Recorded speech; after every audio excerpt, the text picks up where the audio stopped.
Agatha Christie, The Coming of Mr. Quin. It was New Year's Eve. The elder members of the house party at Royston were assembled in the big hall.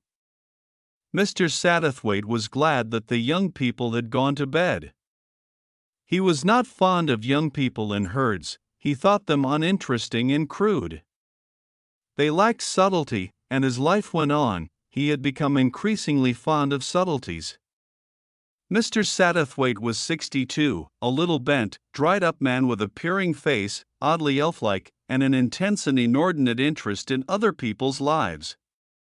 All his life, so to speak, he had sat in the front row of the stalls, watching various dramas of human nature unfold before him. His role had always been that of the onlooker. Only now, with old age holding him in its clutch, he found himself increasingly critical of the drama submitted to him. He demanded now something a little out of the common. There was no doubt that he had a flair for these things. He knew instinctively when the elements of drama were at hand.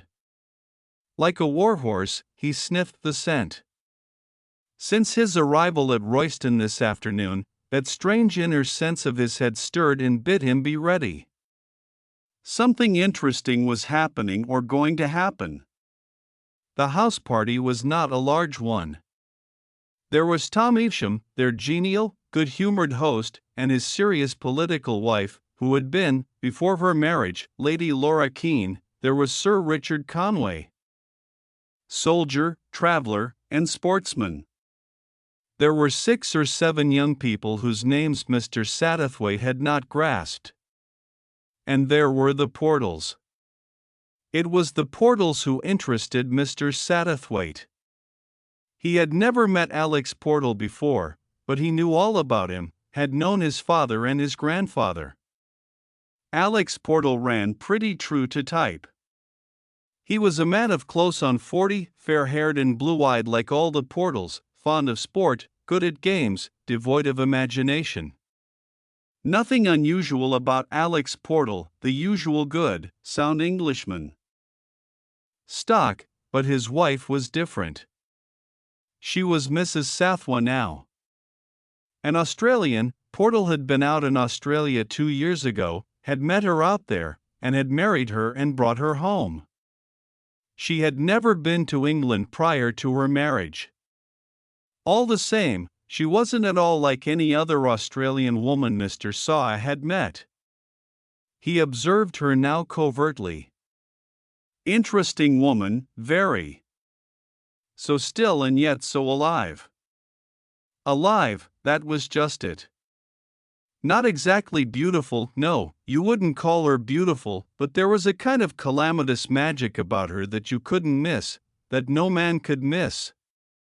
The masculine side of Mr. Sathwa spoke there, but the feminine side, for Mr. Saw had a large share of femininity, was equally interested in another question: why did Mrs.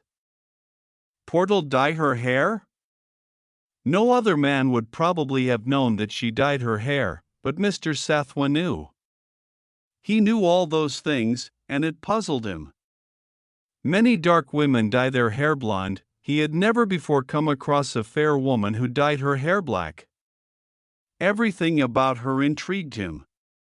In a queer, intuitive way, he felt certain that she was either very happy or very unhappy, but he didn't know which, and it annoyed him not to know. Furthermore, there was the curious effect she had upon her husband. He adores her, said Mr. Saw to himself, but sometimes he's, afraid of her. That's very interesting. That's uncommonly interesting. Portal drank too much, that was certain. And he had a curious way of watching his wife when she wasn't looking. Nerves, said Mr. Sathwa. The fellow's all nerves. She knows it too, but she won't do anything about it. He felt very curious about the pair of them. Something was going on that he couldn't fathom. He was roused from his meditations on the subject by the solemn chiming of the big clock in the corner. 12 o'clock, said he. New Year's Day. Happy New Year, everybody. As a matter of fact, that clock's 5 minutes fast. I don't know why the children wouldn't wait up and see the new year in. I don't suppose for a minute they've really gone to bed, said his wife placidly. They're probably putting hairbrushes or something in our beds. That sort of thing does so amuse them. I can't think why. We should never have been allowed to do such a thing in my young days. On my word, said Conway, smiling. He was a tall, soldierly-looking man. Both he and Ian were much of the same type, honest, upright, kindly men with no great pretensions to brains. In my young days, we all joined hands in a circle and sang Auld Lang Syne, continued Lady Laura. Should old acquaintance be forgot? So touching. I always think the words are. I.A. moved uneasily. Oh, drop it, Laura, he muttered, not here. He strode across the wide hall where they were sitting and switched on an extra light. Very stupid of me, said Lady Laura sotto voce. Reminds him of poor Mr. Capel, of course, my dear. Is the fire too hot for you? Eleanor Portal made a brusque movement. Thank you, I'll move my chair back a little. What a lovely voice she had, one of those low, murmuring, echoing voices that stay in your memory, thought Mr. Saw. Her face was in shadow now. What a pity! From her place in the shadow, she spoke again. Mr. Capel? Yes, the man who originally owned this house. He shot himself, you know.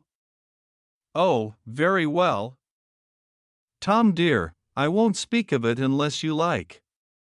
It was a great shock for Tom, of course, because he was here when it happened. So weren't you, Sir Richard? Yes, Lady Laura. An old grandfather clock in the corner groaned, wheezed, snorted asthmatic, and then struck 12. Happy New Year. Tom grunted perfunctorily. Lady Laura wound up her knitting with some deliberation.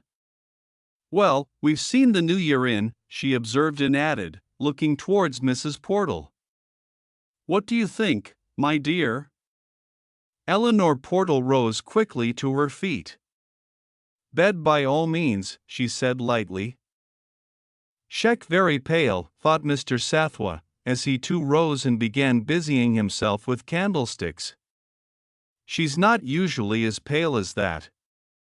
He lighted her candle and handed it to her with a funny little old-fashioned bow.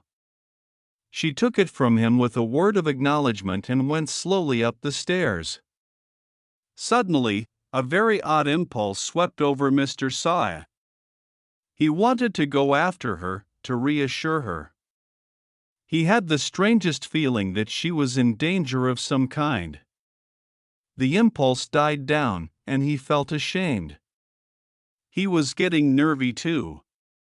She hadn't looked at her husband as she went up the stairs, but now she turned her head over her shoulder and gave him a long, searching glance which had a queer intensity in it.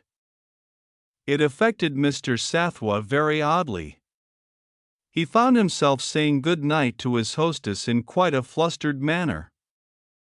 I'm sure I hope it will be a happy new year, Lady Laura was saying, but the political situation seems to me to be fraught with grave uncertainty. I'm sure it is, said Mr. Saw earnestly. I sure it is. I only hope, continued Laura, without the least change of manner, that it will be a dark man who first crosses the threshold. You know that superstition, I suppose, Mr. Saw? No, you surprise me.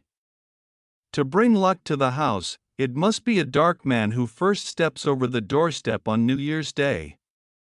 Dear me, I hope I shan't find anything very unpleasant in my bed.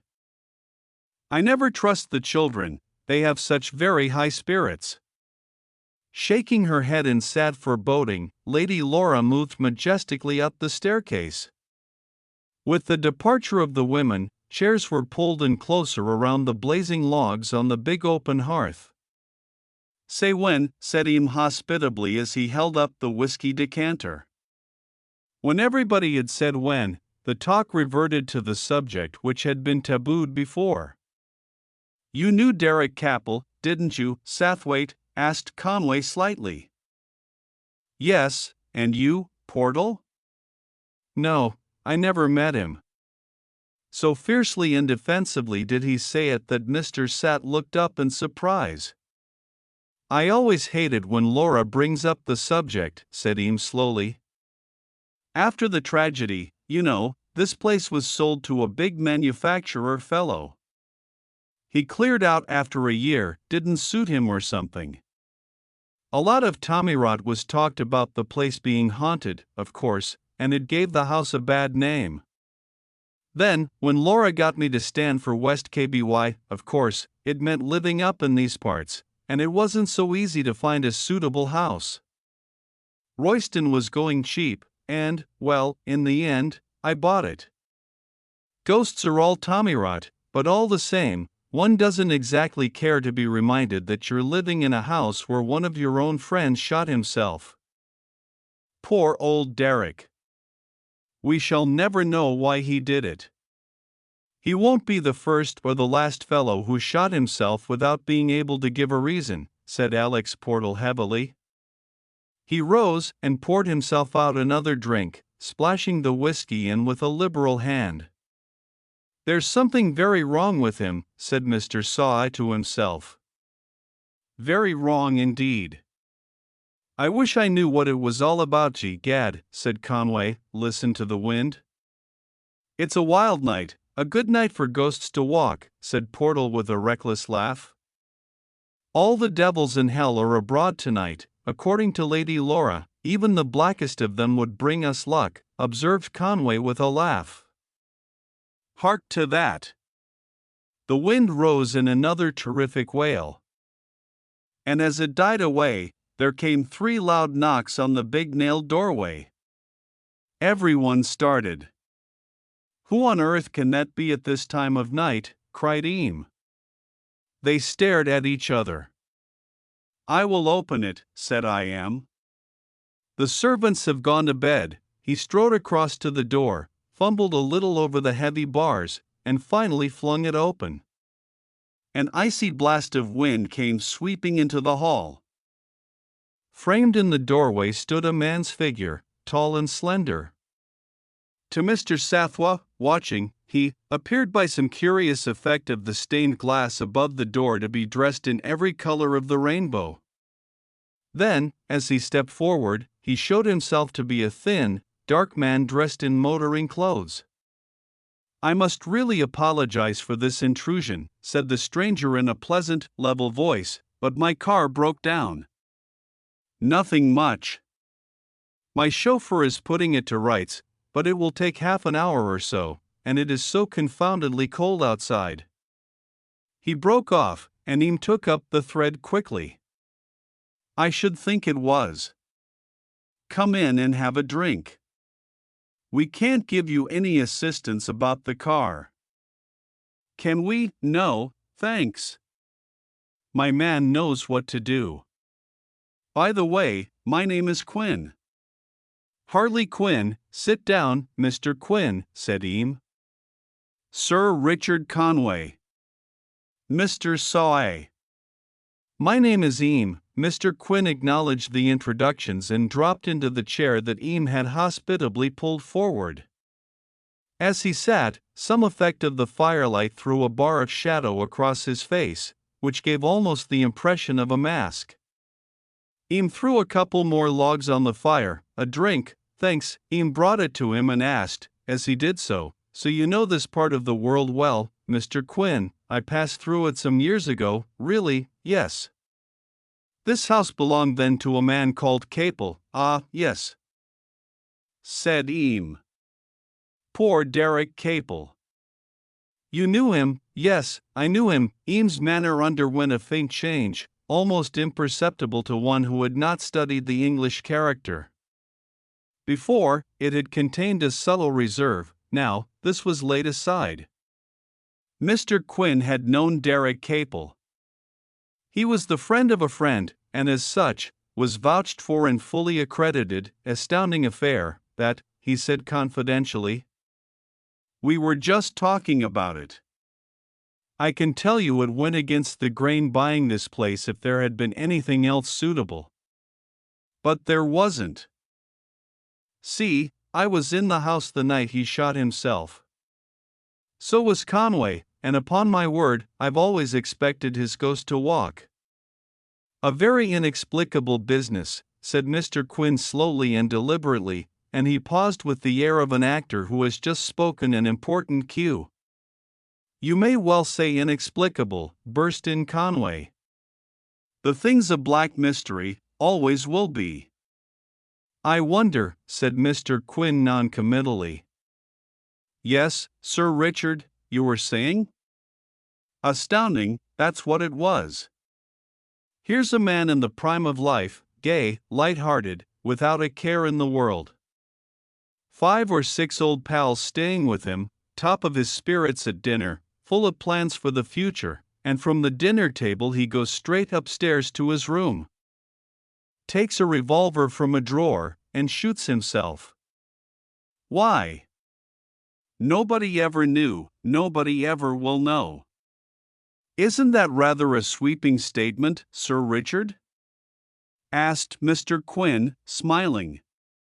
Conway stared at him. What do you mean? I don't understand. A problem is not necessarily unsolvable because it has remained unsolved. Oh come, man, if nothing came out at the time, it's not likely to come out now, 10 years afterwards. Mr. Quinn shook his head gently. I disagree with you. The evidence of history is against you. The contemporary historian never writes such a true history as the historian of a later generation. It is a question of getting the true perspective, of seeing things in proportion, if you like to call it so. It is like everything else, a question of relativity. Alex Portal leant forward, his face twitching painfully. You are right, Mr. Quinn, he cried. You are right.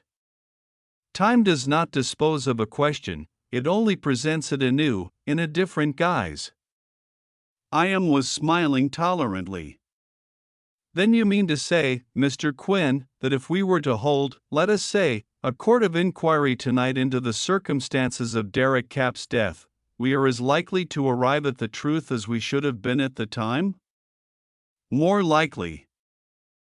Mr. Eames, the personal equation has largely dropped out, and you will remember facts as facts without seeking to put your own interpretation upon them. I frowned doubtfully. One must have a starting point, of course, said Mr. Quinn in his quiet, level voice. A starting point is usually a theory. One of you must have a theory, I'm sure. How about you? Sir Richard Conway frowned thoughtfully. Well, of course, he said apologetically, we thought, naturally, we all thought that there must be a woman in it somewhere. It's usually either that or money, isn't it? And it certainly wasn't money, no trouble of that description. So what else could it have been? Mr. Saw started. He had leaned forward to contribute a small remark of his own, and in the act of doing so, he had caught sight of a woman's figure crouched against the balustrade of the gallery above. She was huddled down against it, invisible from everywhere but where he himself sat, and she was evidently listening with strained attention to what was going on below. So immovable was she that he hardly believed the evidence of his own eyes, but he recognized the pattern of the dress easily enough, an old-world brocade. It was Elena Portal. And suddenly all the events of the night seemed to fall into pattern. Mr. Quinn's arrival, no fortuitous chance, but the appearance of an actor when his cue was given. There was a drama being played in the big hall at Royan tonight, a drama nonetheless real in that one of the actors was dead. Oh yes, Derek Capel had a part in the play. Mr. Saw was sure of that. And again, suddenly, a new illumination came to him. This was Mr. Quinn's doing. It was he who was staging the play, was giving the actors their cues.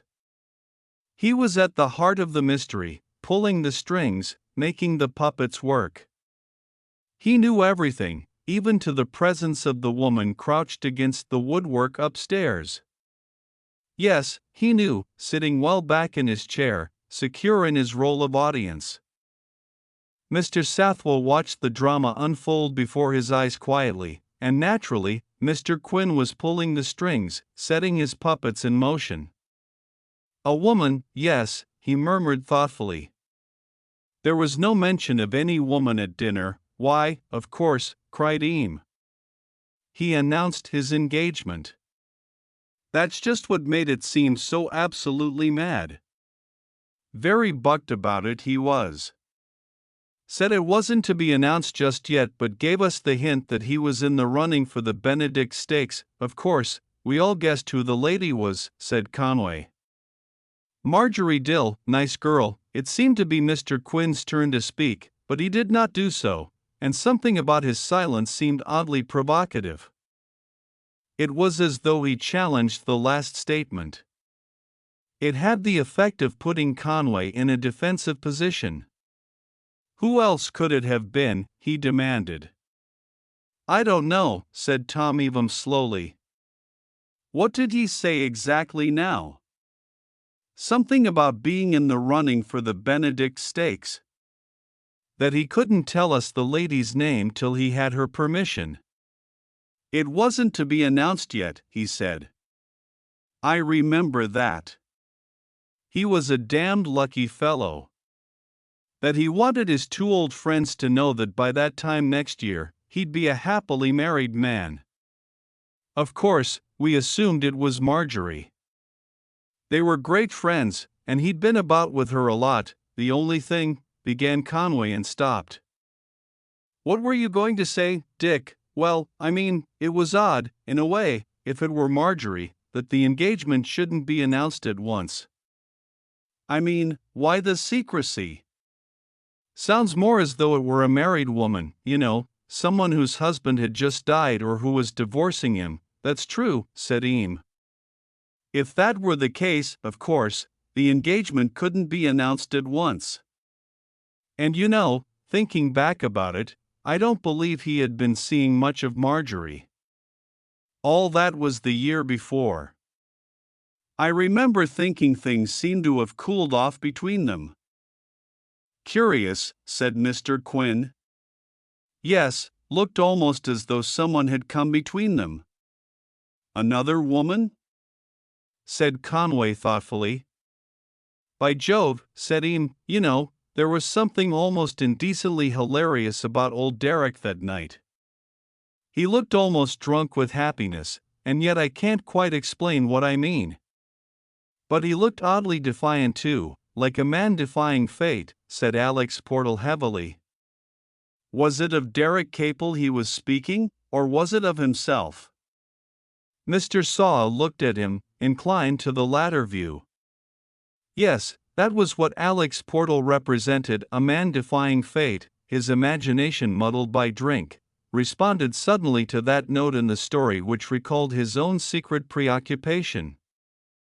Mr. Saw looked up. She was still there, watching, listening, still motionless. Frozen like a dead woman. Perfectly true, said Conway. Capel was excited, curiously so. I describe him as a man who has staked heavily and won against well-nigh overwhelming odds. Getting up courage, perhaps, for what he's made up his mind to do? Suggested Portal. And as though moved by an association of ideas, he got up and helped himself to another drink. Not a bit of it, said Eames sharply.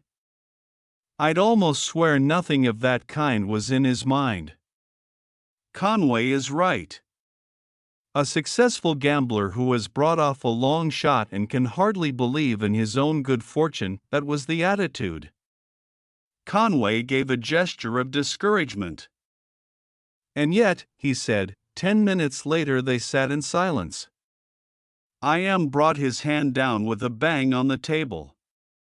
Something must have happened in that 10 minutes, he cried. It must. But what? Let's go over it carefully. We were all talking. In the middle of it, Capel got up suddenly and left the room. Why? Said Mr. Quinn. The interruption seemed to disconcert I.M. I beg your pardon? I only said why, said Mr. Quinn. I.M. frowned in an effort of memory. It didn't seem vital at the time. Oh, of course. The post, don't you remember that jangling bell and how excited we were? We'd been snowed up for 3 days. Remember?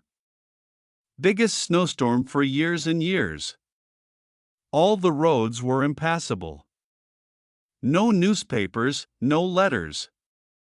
Capel went out to see if something had come through at last and got a great pile of things, newspapers and letters. He opened the paper to see if there was any news and then went upstairs with his letters. 3 minutes afterwards, we heard a shot. Inexplicable, absolutely inexplicable. That's not inexplicable, said Portal. Of course, the fellow got some unexpected news in a letter. Obvious, I should have said. Oh, don't think we missed anything so obvious as that. It was one of the coroner's first questions. But Capel never opened one of his letters. The whole pile lay unopened on his dressing table. Portal looked crestfallen. You're sure he didn't open just one of them? He might have destroyed it after reading it. No, I'm quite positive. Of course, that would have been the natural solution. No, every one of the letters was unopened. Nothing burnt, nothing torn up. There was no fire in the room. Portal shook his head. Extraordinary. It was a ghastly business altogether, said I.M. in a low voice. Conway and I went up when we heard the shot and found him. It gave me a shock, I can tell you. Nothing to be done but telephone for the police, I suppose, said Mr. Quinn. Royston wasn't on the telephone then. I had it put in when I bought the place. No, luckily enough, the local constable happened to be in the kitchen at the time.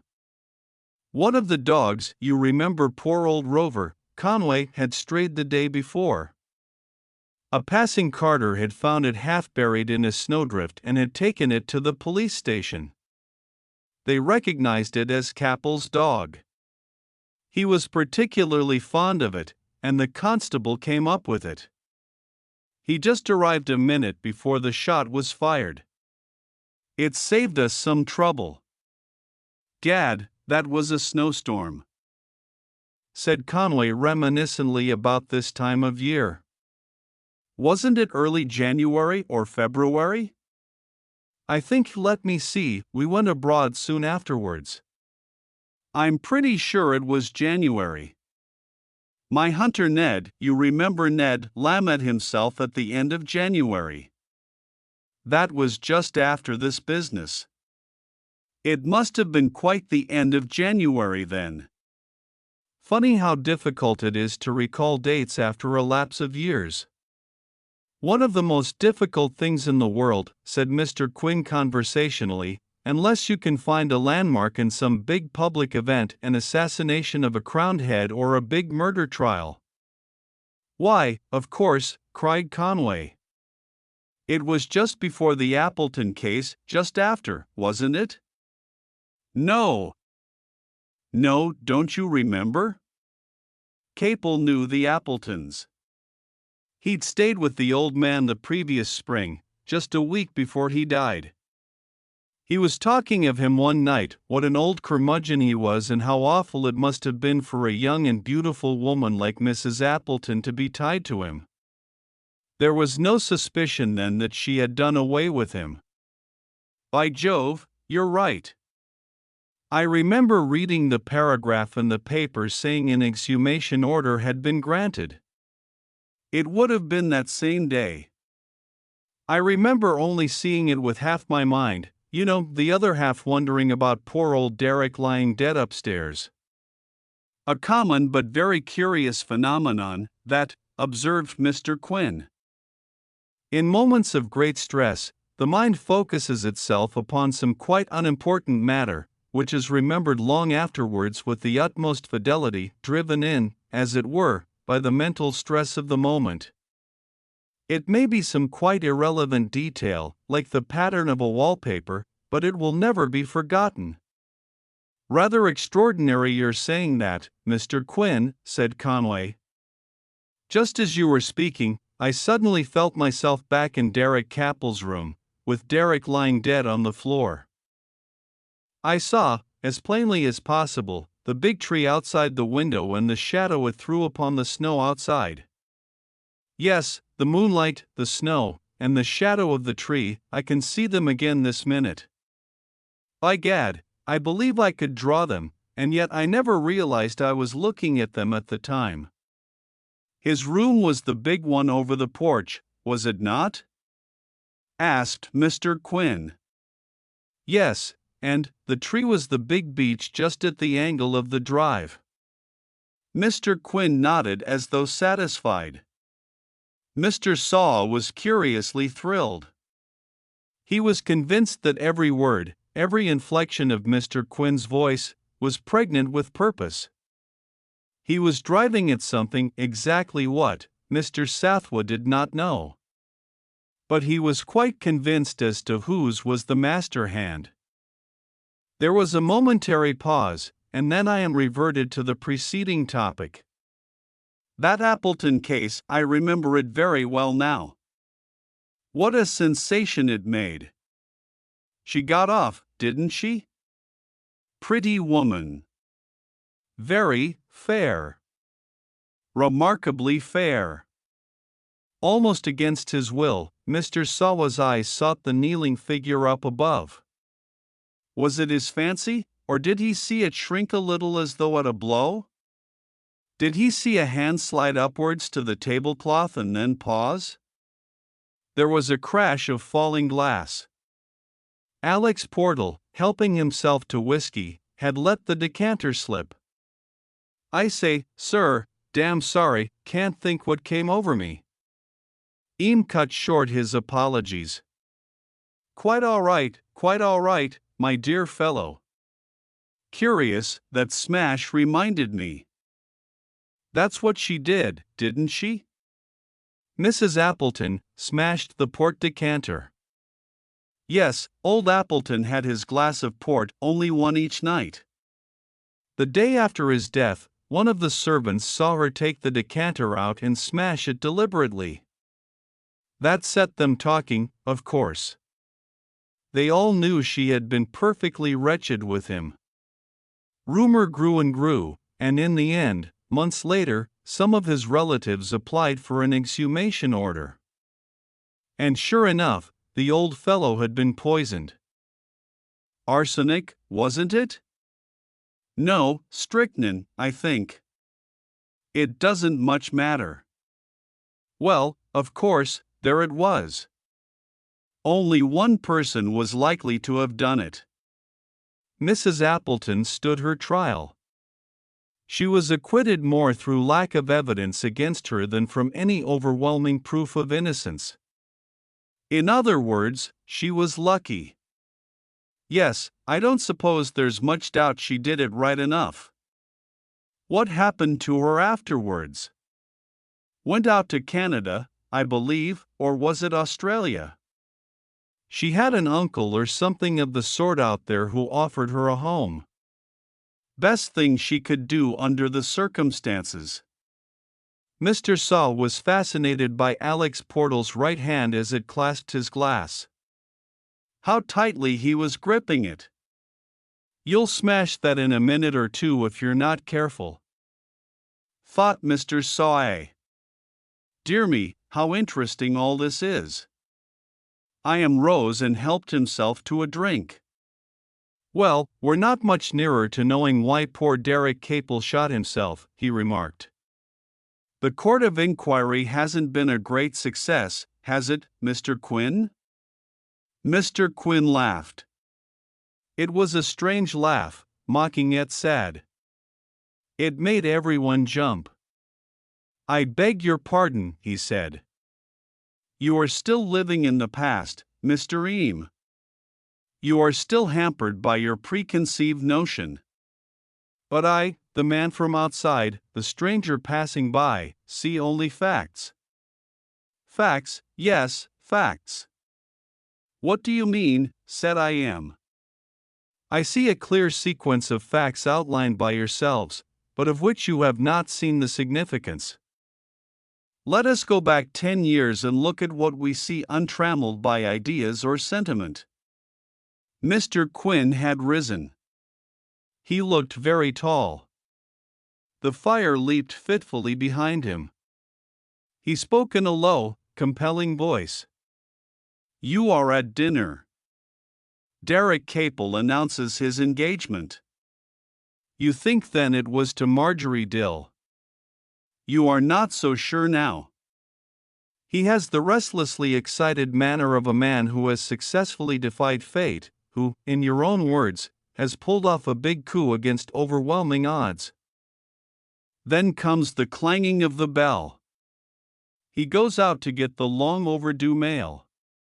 He doesn't open his letters, but you mention yourselves that he opened the paper to glance at the news.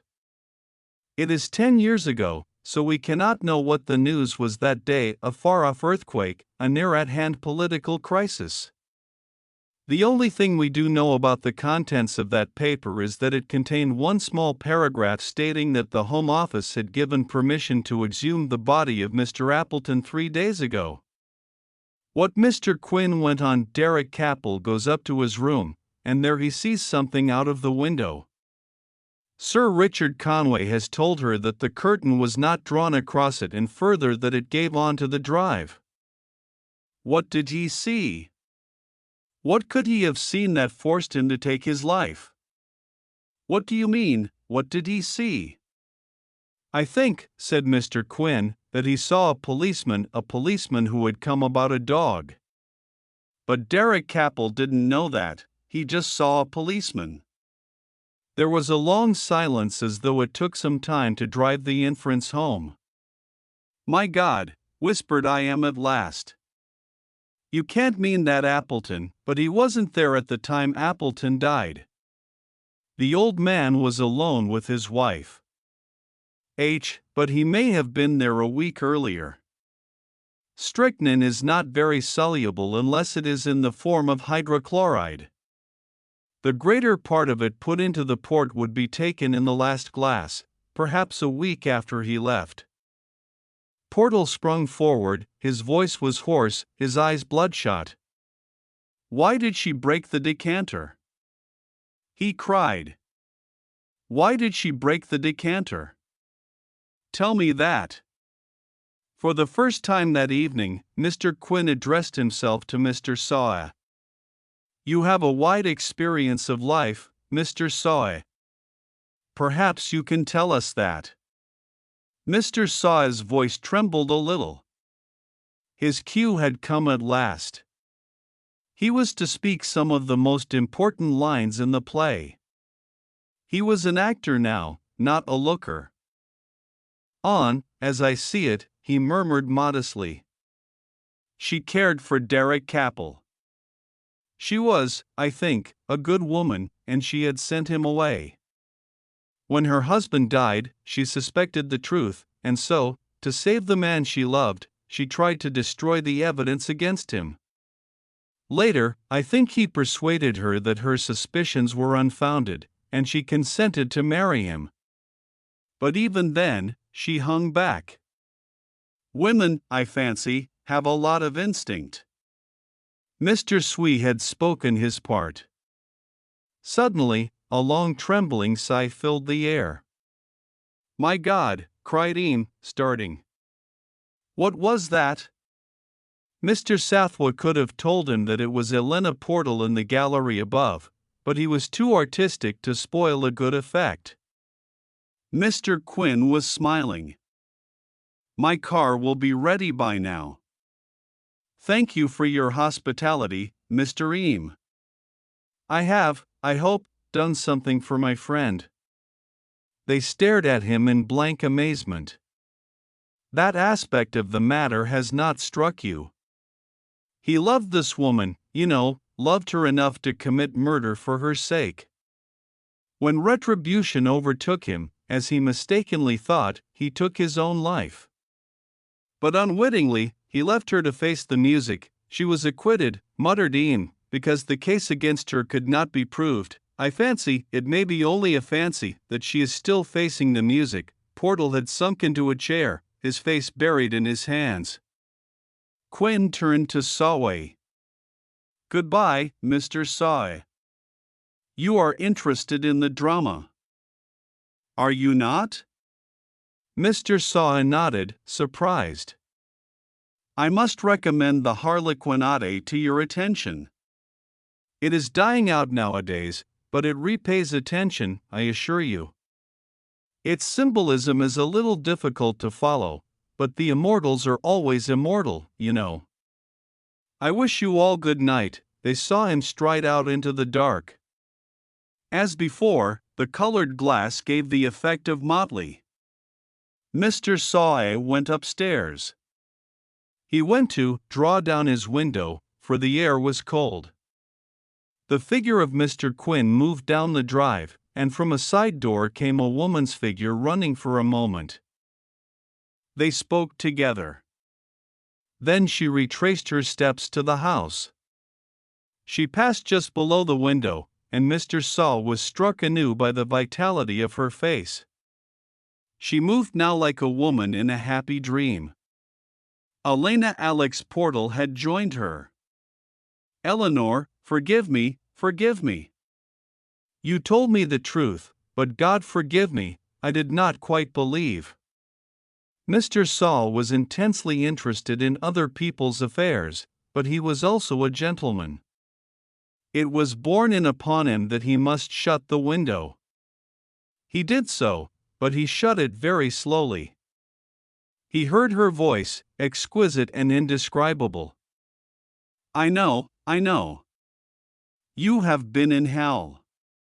So was I once, loving yet alternately believing and suspecting, thrusting aside one's doubts and having them spring up again with leering faces. I know, Alex, I know. But there is a worse hell than that, the hell I have lived in with you. I have seen your doubt, your fear of me poisoning all our love. That man, that chance passer-by, saved me. I could bear it no longer. You understand, tonight I was going to kill myself, Alex. Agatha Christie, The Shadow on the Glass. Listen to this, said Lady Cynthia Doctor. She read aloud from the journal she held in her hand. Mr. and Mrs. Unton are entertaining a party at Greenway's house this week. Amongst the guests are Lady Cynthia Doctor, Mr. and Mrs. Richard Scott, Major Porter DSO, Mrs. Staverton, Captain Allinson, and Mr. Sawe. It's as well, remarked Lady Cynthia, casting away the paper, to know what we're in for. But they have made a mess of things. Her companion, that same Mr. Sawe whose name figured at the end of the list of guests, looked at her interrogatively. It had been said that if Mr. Sawe were found at the houses of those rich who had newly arrived, it was a sign either that the cooking was unusually good or that a drama of human life was to be enacted there. Mr. Sawe was abnormally interested in the comedies and tragedies of his fellow men. Lady Cynthia, who was a middle-aged woman, with a hard face and a liberal allowance of makeup, she tapped him smartly with the newest thing in parasols, which lay rakishly across her knee. "Don't pretend you don't understand me, you do perfectly. What's more, I believe you're here on purpose to see the fur fly." Mr. Sae protested vigorously. He didn't know what she was talking about. "I'm talking about Richard Scott. Do you pretend you've never heard of him?" "No, of course not. He's the big game man, isn't he? That's it, great big bears and tigers, etc., as the song says. Of course, he's a great lion himself just now. The Unton would naturally be mad to get hold of him and the bride. A charming child. Oh, quite a charming child. But so naive, only 20, you know, and he must be at least 45. Mrs. Scott seems to be very charming," said Mr. Saw sedately. "Yes, poor child." "Why poor child?" Lady Cynthia cast him a look of reproach and went on, approaching the pointed issue in her own manner. "Porter's all right, a dull dog, though. Another of these African hunters, all sunburnt and silent. Second fiddle to Richard Scott and always has been, lifelong friends and all that sort of thing. When I come to think of it, I believe they were together on that trip." "Which trip?" "The Mrs. Staverton trip. You'll be saying next you've never heard of Mrs. Staverton." "I have heard of Mrs. Staverton," said Mr. Saw almost with unwillingness, and he and Lady Cynthia exchanged glances. "It's so exactly like the Unton," wailed the latter. "They are absolutely hopeless, socially, I mean. The idea of asking those two together." Of course, they'd heard that Mrs. Staverton was a sportswoman and a traveler and all that, and about her book. People like the Unton don't even begin to realize what pitfalls there are. I've been running them myself for the last year, and what I've gone through nobody knows. One has to be constantly at their elbow. Don't do that. You can't do this. Thank goodness I'm through with it now. Not that we've quarreled, oh no, I never quarrel, but somebody else can take on the job. As I've always said, I can put up with vulgarity, but I can't stand meanness."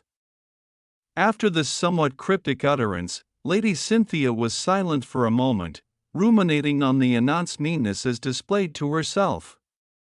"If I'd still been running the show for them," she went on presently, "I should have said quite firmly and plainly, you can't ask Mrs. Staven with the Richard Scotts. She and he were once," she stopped eloquently. "But were they once?" asked Mr. Sathwa. "My dear man, it's well known. That trip into the interior, I'm surprised the woman had the face to accept the invitation." "Perhaps she didn't know the others were coming," suggested Mr. Saw. "Perhaps she did. That's far more likely. You think she's what I call a dangerous woman, the sort of woman who'd stick at nothing. I wouldn't be in Richard Scott's shoes this weekend, and his wife knows nothing? You think? I'm certain of it. But I suppose some kind friend will enlighten her sooner or later. Here's Jimmy Allinson, such a nice boy. He saved my life in Egypt last winter. I was so bored, you know. Hello, Jimmy, come here at once." Captain Allinson obeyed, dropping down on the turf beside her. He was a handsome young fellow of 30, with white teeth and an infectious smile. "I'm glad somebody wants me," he observed. "The Scots are doing the turtle dove stunt, 2 required, not 3. Porter's devouring the field, and I've been in mortal danger of being entertained by my hostess." He laughed. Lady Cynthia laughed with him. Mr. Saw, who was in some ways a little old-fashioned, so much so that he seldom made fun of his host and hostess until after he had left their house, remained grave. "Poor Jimmy," said Lady Cynthia. "Mind not to reason why, mind but to swiftly fly. I had a barrow escape of being told the family ghost story." "An unknown ghost," said Lady Cynthia. "Our screaming?" "Not an unknown ghost," said Mr. Saw, "a Greenways ghost." "They bought it with the house, of course," said Lady Cynthia. "I remember now, but it doesn't clank chains, does it? It's only something to do with a window."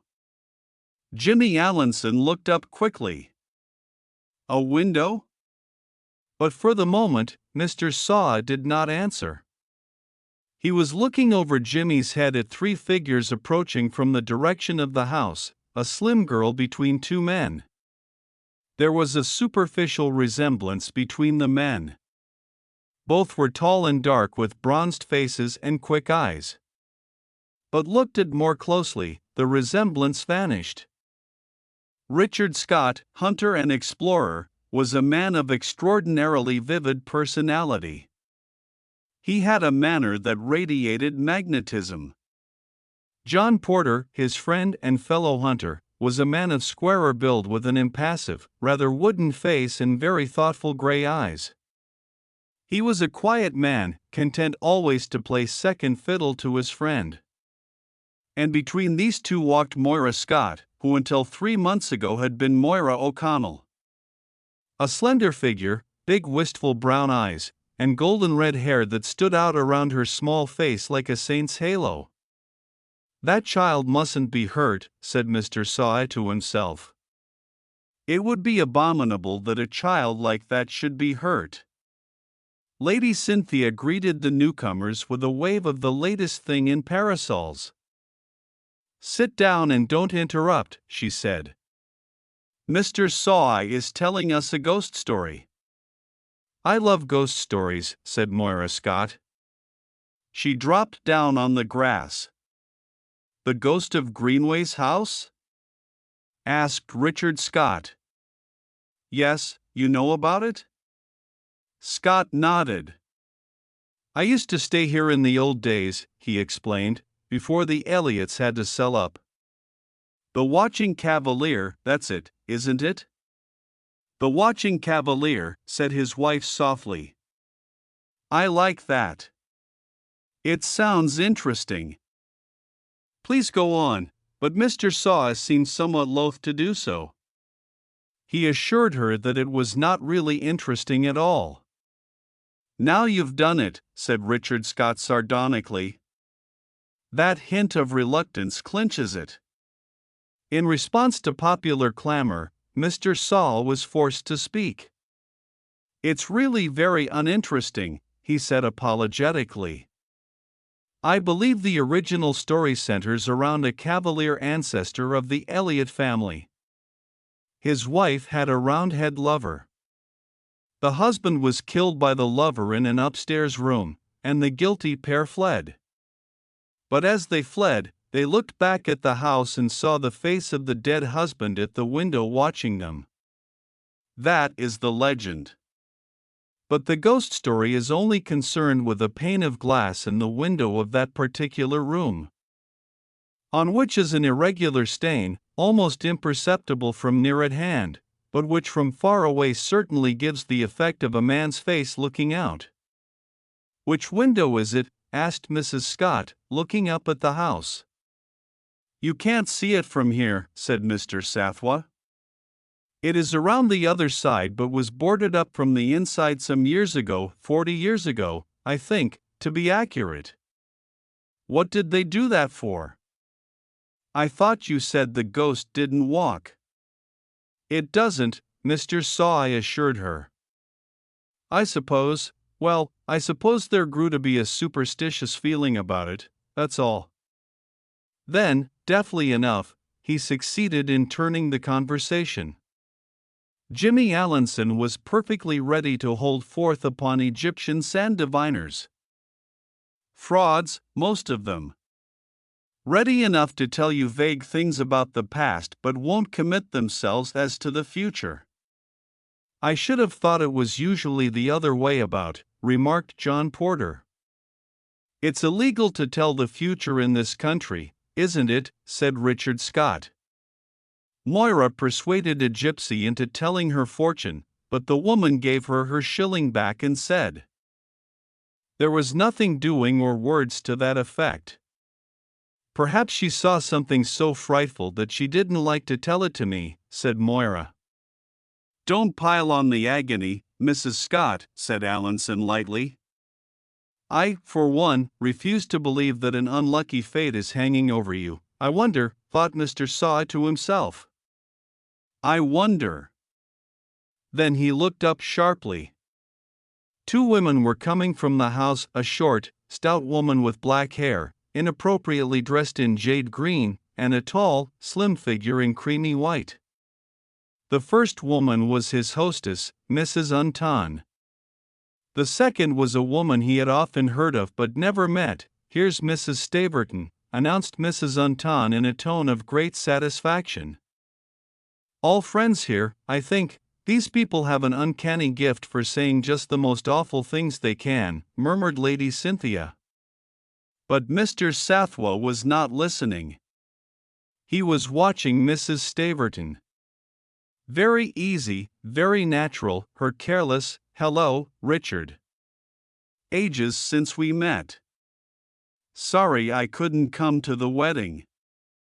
Is this your wife? You must be tired of meeting all your husband's weather-beaten old friends. Moira's response, suitable, rather shy. The elder woman's swift, appraising glance that went on lightly to another old friend. Hello, John. The same easy tone, but with a subtle difference in it, a warming quality that had been absent before. And then that sudden smile. It transformed her. Lady Cynthia had been quite right, a dangerous woman. Very fair, deep blue eyes, not the traditional coloring of the siren. A face almost haggard in repose. A woman with a slow, dragging voice and a sudden, dazzling smile. Iris Staverton sat down. She became, naturally and inevitably, the center of the group. So you felt it would always be. Mr. Sathwa was recalled from his thoughts by Major Porter suggesting a stroll. Mr. Saw, who was not as a general rule much given to strolling, acquiesced. The two men sauntered off together across the lawn. Very interesting. Story of yours just now, said the Major. I will show you the window, said Mr. Sathwa. He led the way round to the west side of the house. Here, there was a small formal garden, the Privy Garden, it was always called, and there was some point in the name, for it was surrounded by high holly hedges, and even the entrance to it ran zigzag between the same high, prickly hedges. Once inside, it was very charming, with an old-world charm of formal flower beds, flagged paths, and a low stone seat exquisitely carved. When they had reached the center of the garden, Mr. Saw turned and pointed up at the house. The length of Greenway's house ran north and south. In this narrow west wall, there was only one window, a window on the first floor. Almost overgrown by ivy, with grimy panes, and which you could just see was boarded up on the inside. There you are, said Mr. Saw, craning his neck a little. Porter looked up. I can see a kind of discoloration on one of the panes, nothing more. We're too near, said Mr. Saw. There's a clearing higher up in the woods where you get a really good view.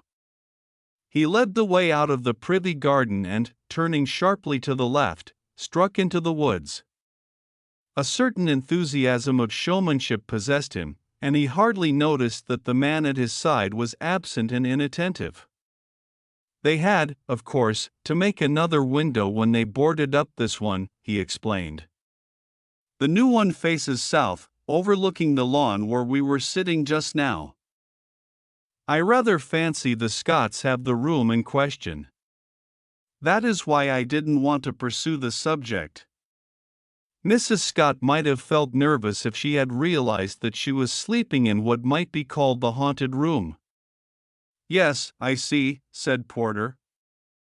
Mr. Saw looked at him sharply and realized that the other had not heard a word of what he was saying. Very interesting, said Porter. He slashed with his stick at some tall foxgloves and frowning, he said she ought not to have come, she ought never to have come. People often spoke after this fashion to Mr. Sathwa. He seemed to matter so little, to have so negative a personality. He was merely a glorified listener. No, said Porter, she ought never to have come. Mr. Saw knew instinctively that it was not of Mrs. Scott he spoke. You think not? He asked. Porter shook his head as though in foreboding. I was on that trip, he said abruptly. The three of us went, Scott and I, an Irish sheik, a wonderful woman and a damned fine shot. He paused. What made them ask her? He finished abruptly. Mr. Saw shrugged his shoulders. Ignorance, he said. There's going to be trouble, said the other. We must stand by and do what we can. But surely, Mrs. Stavin, I'm talking of Scott, he paused. You see, there's Mrs. Scott to consider. Mr. Saw had been considering her all along, but he did not think it necessary to say so, since the other man had so clearly forgotten her until this minute. How did Scott meet his wife? He asked. Last winter in Cairo. A quick business. They were engaged in 3 weeks and married in 6. She seems to me very charming. She is, no doubt about it, and he adores her. But that will make no difference. And again Major Porter repeated to himself, using the pronoun that meant to him one person only. Hang it all, she shouldn't have come. Just then they stepped out upon a high grassy knoll at some little distance from the house. With, again, something of the pride of the showman, Mr. Saw stretched out his arm. Look, he said. It was fast growing dusk. The window could still be plainly descried, and apparently pressed against one of the panes was a man's face surmounted by a plumed cavalier's hat. Very curious, said Porter. Really very curious. What will happen when that pane of glass gets smashed someday? Mr. Saw smiled. That is one of the most interesting parts of the story. That pane of glass has been replaced, to my certain knowledge, at least 11 times, perhaps oftener. The last time was 12 years ago when the then owner of the house determined to destroy the myth. But it's always the same, the stain reappears, not all at once. The discoloration spreads gradually, it takes a month or two as a rule. For the first time, Porter showed signs of real interest. He gave a sudden, quick shiver. Damned odd, these things. No accounting for them. What's the real reason for having the room boarded up inside? Well, an idea got about that the room was unlucky. The Eames were in it just before the divorce. The then Stanley and his wife were staying here and had that room when he ran off with his chorus girl. Porter raised his eyebrows. I see. Danger not to life, but to morals, and now, thought Mr. Saw to himself, the Scots have it. I wonder. They retraced their steps in silence to the house, walking almost noiselessly on the soft turf, each absorbed in his own thoughts. They became unwittingly eavesdroppers. They were rounding the corner of the holly hedge when they heard Iris's strong voice raised, fierce and clear, from the depths of the privy garden. You shall be sorry for this, Scott's voice answered, low and uncertain, so that the words could not be distinguished. And then the woman's voice rose again, speaking words that they were to remember later. Jealousy, it drives one to the devil. It is the devil. It can drive one to black murder. Be careful, Richard, for God's sake, be careful. And then, on that, she had come out of the privy garden ahead of them and on round the corner of the house without seeing them, walking swiftly, almost running, like a woman hag-ridden and pursued. Mr. Saw thought again of Lady Cynthia's words, a dangerous woman. For the first time, he had a premonition of tragedy coming, swift and inexorable, not to be gainsaid. Yet that evening he felt ashamed of his fears. Everything seemed normal and pleasant. Mrs. Staven, with her easy influence, showed no sign of strain. Moira Scott was her charming, unaffected self. The two women appeared to be getting on very well. Richard Scott himself seemed to be in boisterous spirits. The most worried-looking person was stout Mrs. Unton. She confided at length in Mr. Saw, "Think it's silly or not as you like, there's something giving me the creeps, and I'll tell you frankly, I've sent for the glazier unbeknown to Ned the glazier to put a new pane of glass in that window. It's all very well, Ned's proud of it, says it gives the house a tone. I don't like it, I tell you flat.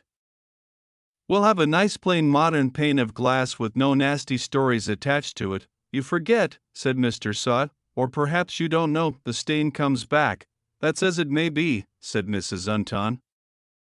"All I can say is if it does, it's against nature." Mr. Saw raised his eyebrows but did not reply. "And what if it does?" pursued Mrs. Unton defiantly. "We're not so bankrupt, Ned and I, that we can't afford a new pane of glass every month, or every week, if need be." For that matter, Mr. Saw did not meet the challenge. He had seen too many things crumple and fall before the power of money to believe that even a cavalier ghost could put up a successful fight. Nevertheless, he was interested by Mrs. Unton's manifest uneasiness. Even she was not exempt from the tension in the atmosphere. Only she attributed it to an attenuated ghost story, not to the clash of personalities amongst her guests. Mr. Saw was fated to hear yet another scrap of conversation which threw light upon the situation. He was going up the wide staircase to bed. John Porter and Mrs. Staven were sitting together in an alcove of the big hall. She was speaking with a faint irritation in her golden voice. "I hadn't the least idea the Scotts were going to be here. I dare say, if I had known, I shouldn't have come, but I can assure you, my dear John, that now I am here, I'm not going to run away." Mr. Saw passed on up the staircase, out of earshot. He thought to himself, "I wonder now how much of that is true. Did she know? I wonder what's going to come of it." He shook his head. In the clear light of the morning, he felt that he had perhaps been a little melodramatic in his imaginings of the evening before. A moment of strain, yes, certainly inevitable under the circumstances, but nothing more. People adjusted themselves. His fancy that some great catastrophe was pending was nerves, pure nerves, or possibly liver. Yes, that was it, liver. He was due at Carlsbad in another fortnight. On his own account, he proposed a little stroll that evening. Just as it was growing dusk, he suggested to Major Porter that they should go up to the clearing and see if Mrs. Unton had been as good as her word and had a new pane of glass put in. To himself, he said, "Exercise, that's what I need, exercise." The two men walked slowly through the woods. Porter, as usual, was taciturn. "I can't help feeling," said Mr. Saw loquaciously, "that we were a little foolish in our imaginings yesterday, expecting, trouble, you know. After all, people have to behave themselves, swallow their feelings, and that sort of thing." "Perhaps," said Porter. After a minute or two, he added, "civilized people." "You mean?" People who've lived outside civilization a good deal sometimes go back, revert, whatever you call it. They emerged onto the grassy knoll. Mr. Saw was breathing rather fast. He never enjoyed going uphill. He looked towards the window. The face was still there, more lifelike than ever. Our hostess has repented, I see. Porter threw only a cursory glance. A non-cut-up rough I expect, he said indifferently. He's the sort of man who is willing to be proud of another family's ghost and who isn't going to run the risk of having it driven away when he's paid spot cash for it. He was silent a minute or two, staring not at the house but at the thick undergrowth by which they were surrounded. Has it ever struck you, he said, that civilization is damn dangerous? Such a revolutionary remark shocked Mr. Saw to the core. Yes, there are no safety valves, you see. He turned abruptly, and they descended the path by which they had come.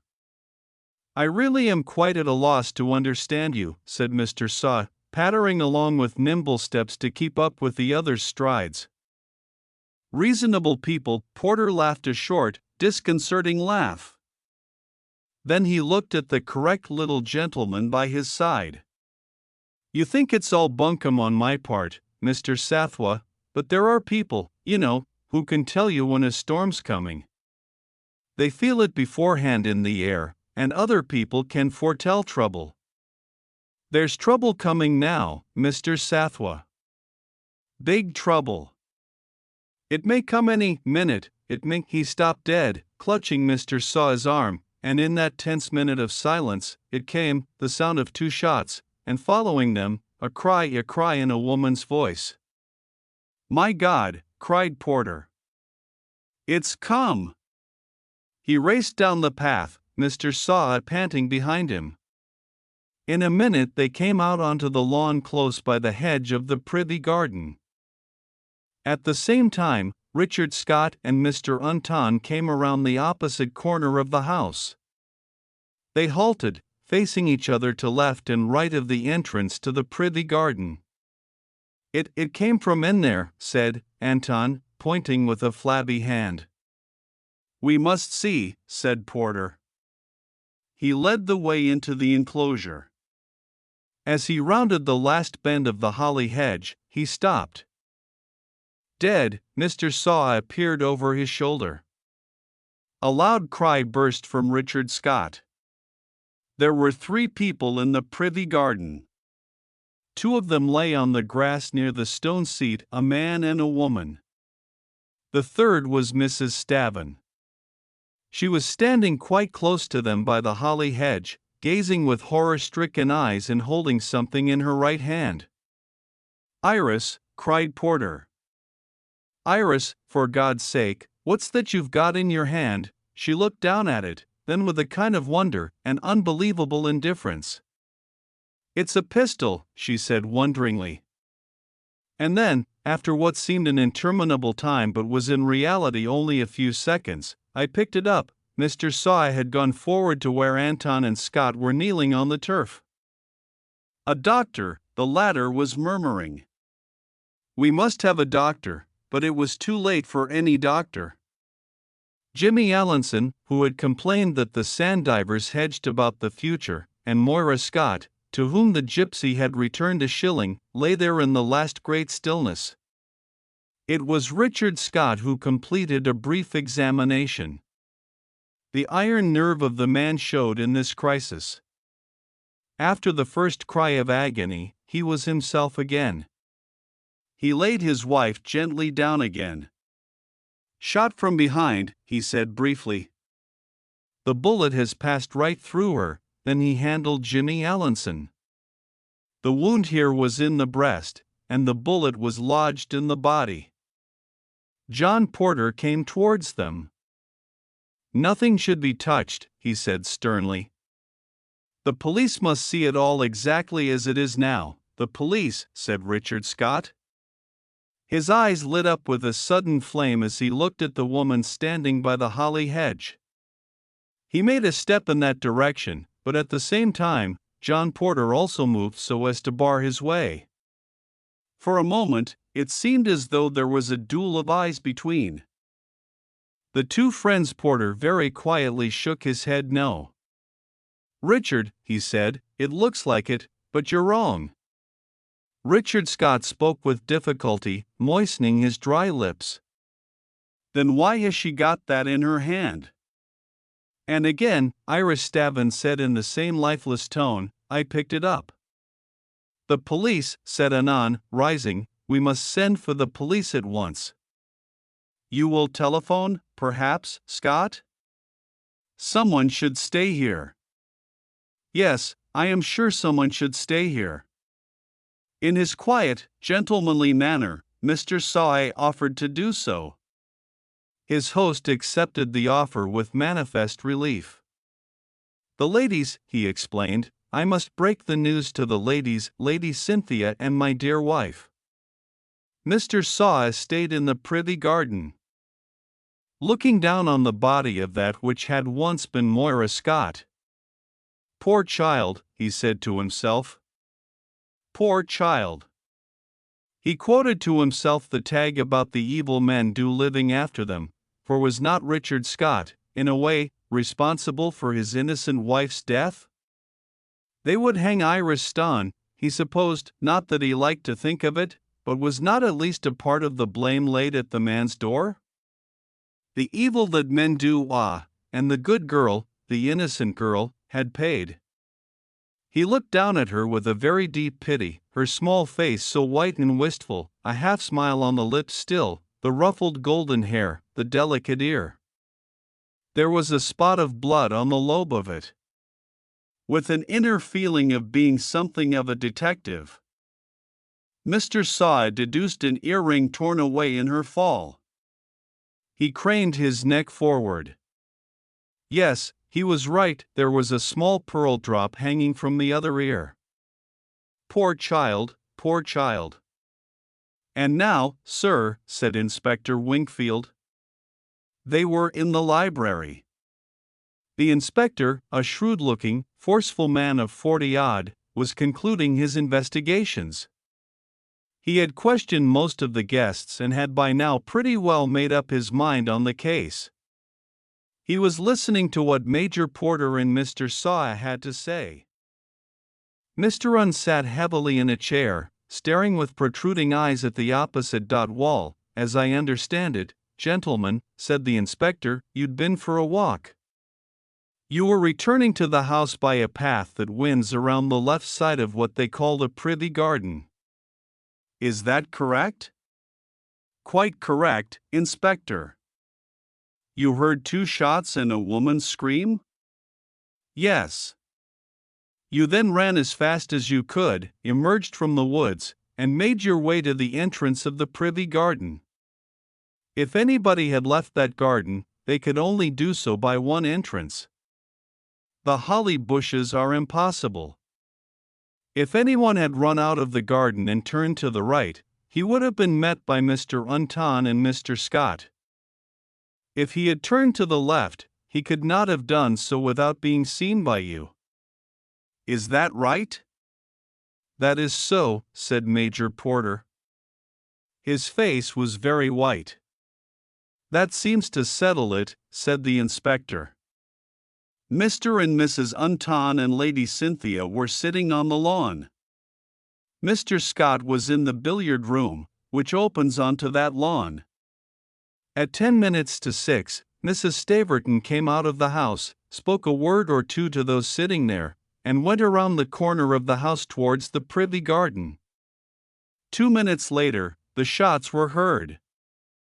Mr. Scott rushed out of the house and, together with Mr. Unton, ran to the privy garden. At the same time, you and Mr. Saw arrived from the opposite direction. Mrs. Staverton was in the privy garden with a pistol in her hand, from which 2 shots had been fired. As I see it, she shot the lady first from behind as she was sitting on the bench. Then Captain Allinson sprang up and went for her, and she shot him in the chest as he came towards her. I understand that there had been a previous attachment between her and Mr. Richard Scott. That's a damned lie, said Porter. His voice rang out hoarse and defiant. The inspector said nothing, merely shook his head. What is her own story? Asked. Mr. Sawyer, she says that she went into the privy garden to be quiet for a little. Just before she rounded the last hedge, she heard the shots. She came around the corner, saw the pistol lying at her feet, and picked it up. No one passed her, and she saw no one in the garden but the two victims. The inspector gave an eloquent pause. That's what she says, and although I cautioned her, she insisted on making a statement. If she said that, said Major Porter, and his face was still deadly white, she was speaking the truth. I know Iris Stavin well. Sir, said the inspector, there'll be plenty of time to go into all that later. In the meantime, I've got my duty to do. With an abrupt movement, Porter turned to Mr. Sawyer. Can't you help? Can't you do something? Mr. Sawyer could not help feeling immensely flattered. He had been appealed to, the most insignificant of men, and by a man like John Porter. He was just about to flutter out a regretful reply when the butler, Thompson, entered with a card upon a salver, which he took to his master with an apologetic cough. Mr. Unton was still sitting huddled up in a chair, taking no part in the proceedings. I told the gentleman you would probably not be able to see him, sir, said Thompson, but he insisted that he had an appointment and that it was most urgent. Unton took the card. Mr. Harley Quinn, he read. I remember. He was to see me about a picture. I did make an appointment, but as things are, but Mr. Sawyer had started forward. Mr. Harley Quinn, did you say? He cried. How extraordinary! How very extraordinary! Major Porter, you asked me if I could help you. I think I can. This Mr. Quinn is a friend, or I should say an acquaintance, of mine. He is a most remarkable man. One of these amateur solvers of crime, I suppose, remarked the inspector disparagingly. No, said Mr. Sawyer. He is not that kind of man at all. But he has a power, and almost uncanny. Power of showing you what you have seen with your own eyes, of making clear to you what you have heard with your own ears. Let us, at any rate, give him an outline of the case and hear what he has to say. Mr. Unton glanced at the inspector, who merely snorted and looked at the ceiling. Then the former gave a short nod to Thompson, who left the room and returned, ushering in a tall, slim stranger. Mr. Unton, the stranger shook him by the hand. I am sorry to intrude upon you at such a time. We must leave our little picture chat until another time. Ah, my friend Mr. Sathwa, still as fond of the drama as ever? A faint smile played for a minute around the stranger's lips as he said these last words. Mr. Quinn, said Mr. Sawyer impressively, we have a drama here. We are in the midst of one. I should like, and my friend Major Porter would like, to have your opinion of it. Mr. Quinn sat down. The red-shaded lamp threw a broad band of colored light over the checked pattern of his overcoat and left his face in shadow, almost as though he wore a mask. Succinctly, Mr. Sawyer recited the main points of the tragedy. Then he paused breathlessly, awaiting the words of the oracle. But Mr. Quinn merely shook his head. A sad story, he said. A very sad and shocking tragedy. The lack of motive makes it very intriguing. Unton stared at him. You don't understand, he said. Mrs. Stavin was heard to threaten Richard Scott. She was bitterly jealous of his wife. Jealousy, I agree, said Mr. Quinn. Jealousy or demoniac possession, it's all the same. But you misunderstand me. I was not referring to the murder of Mrs. Scott, but to that of Captain Allinson. You're right, cried Porter, springing forward. There's a flaw there. If Iris had ever contemplated shooting Mrs. Scott, she'd have got her alone somewhere. No, we're on the wrong tack, and I see another solution. Only those 3 people went into the privy garden. That is indisputable, and I don't intend to dispute it. But I reconstruct the tragedy differently. Supposing Jimmy Allinson shoots first Mrs. Scott and then himself, that's possible, isn't it? He flings the pistol from him as he falls. Mrs. Stavin finds it lying on the ground and picks it up, just as she said. How's that? The inspector shook his head. Won't wash, Major Porter. If Captain Allinson had fired that shot close to his body, the cloth would have been singed. He might have held the pistol at arm's length. Why should he? No sense in it. Besides, there's no motive, might have gone off his head suddenly. Muttered Porter, but without any great conviction. He felt a silence again, suddenly rousing himself to say defiantly, Well, Mr. Quinn? The latter shook his head. I'm not a magician. I'm not even a criminologist. But I will tell you one thing, I believe in the value of impressions. In any time of crisis, there is always one moment that stands out from all the others, one picture that remains when all else has faded. Mr. Saw is, I think, likely to have been the most unprejudiced observer of those present. Will you cast your mind back, Mr. Sathwa, and tell us the moment that made the strongest impression on you? Was it when you heard the shots? Was it when you first saw the dead bodies? Was it when you first observed the pistol in Mrs. Statton's hand? Clear your mind of any preconceived standard of values and tell us.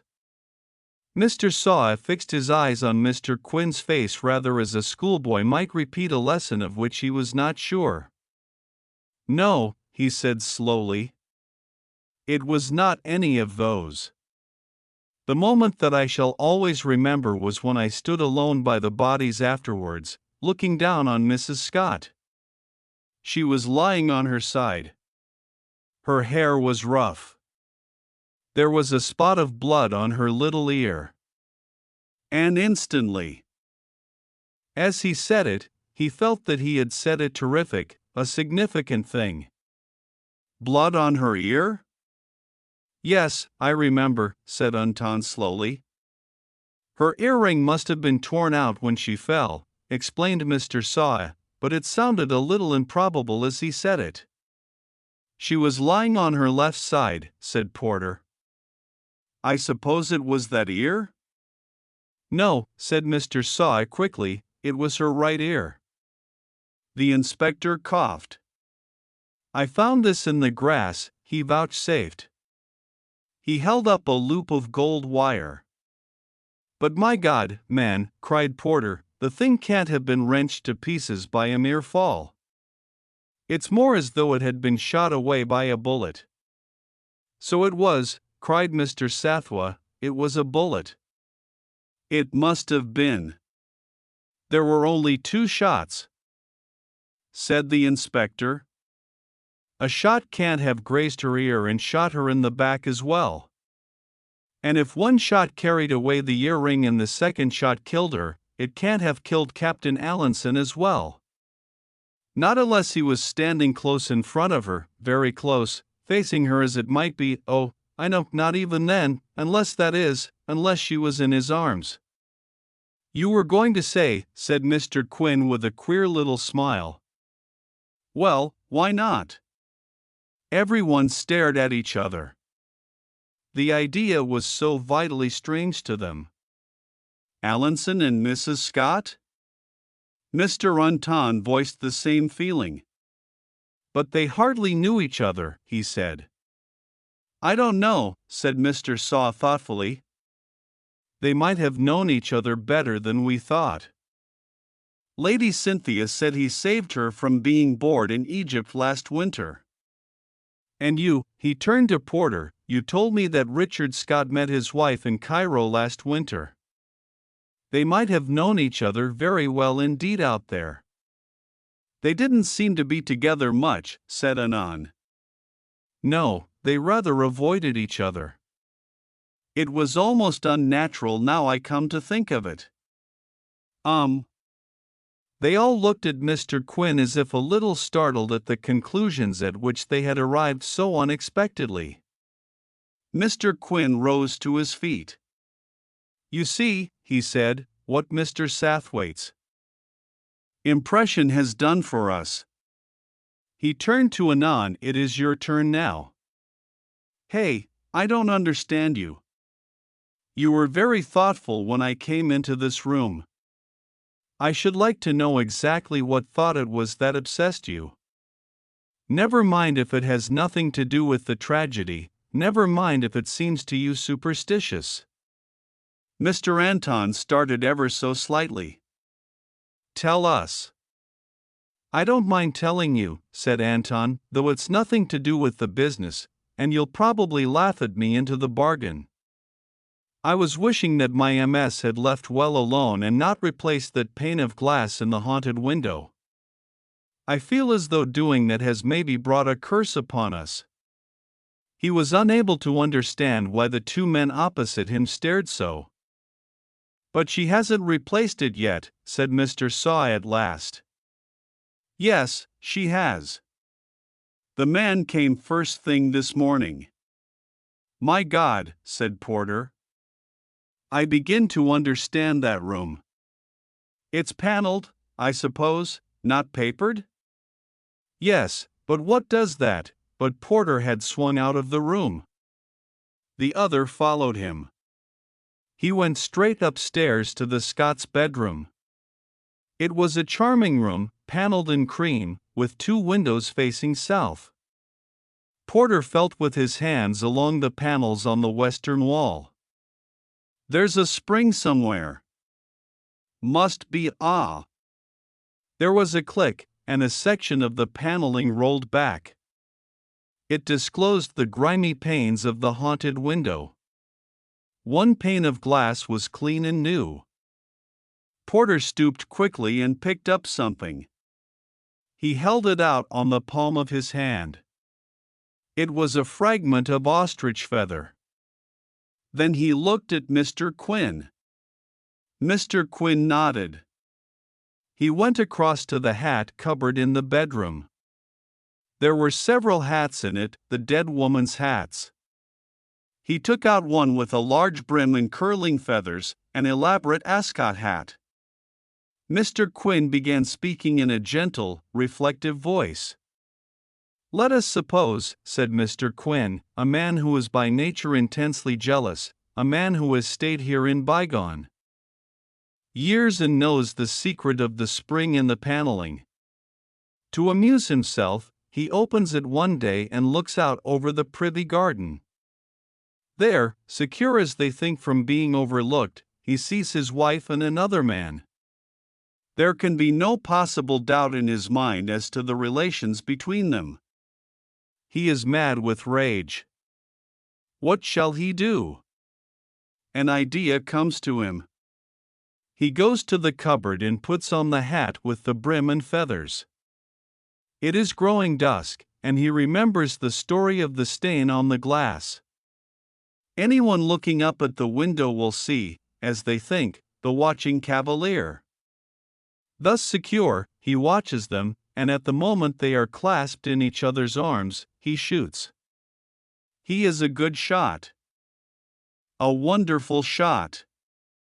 As they fall, he fires once more. That shot carries away the earring. He flings the pistol out of the window into the privy garden, rushes downstairs, and out through the billiard room. Porter took a step towards him, but he let her be accused. He cried, he stood by and let her be accused. Why?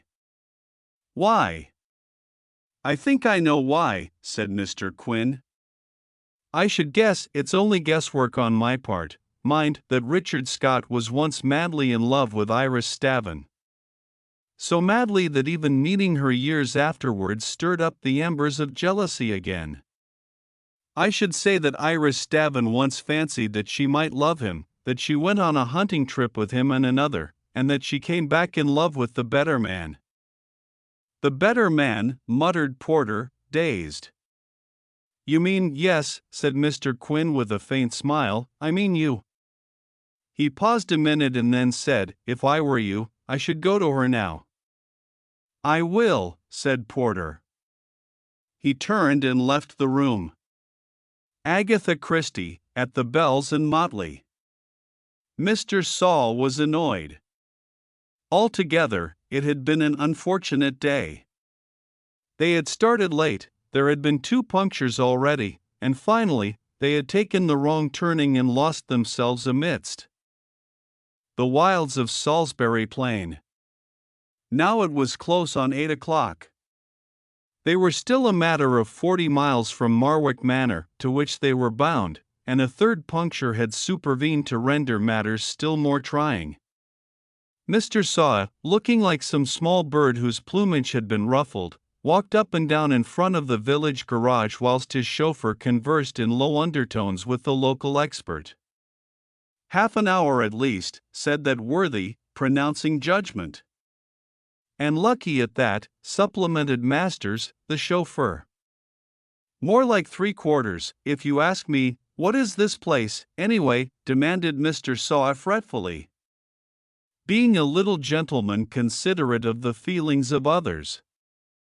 He substituted the word place for godforsaken hole, which had first risen to his lips. Kirtlington Mallet, Mr. Saul was not much wiser, and yet a faint familiarity seemed to linger around the name.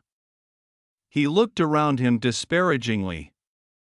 Kirtlington Mallet seemed to consist of one straggling street, the garage and the post office on one side of it, balanced by 3 indeterminate shops on the other side. Farther down the road, however, Mr. Saw perceived something that creaked and swung in the wind, and his spirits rose ever so slightly.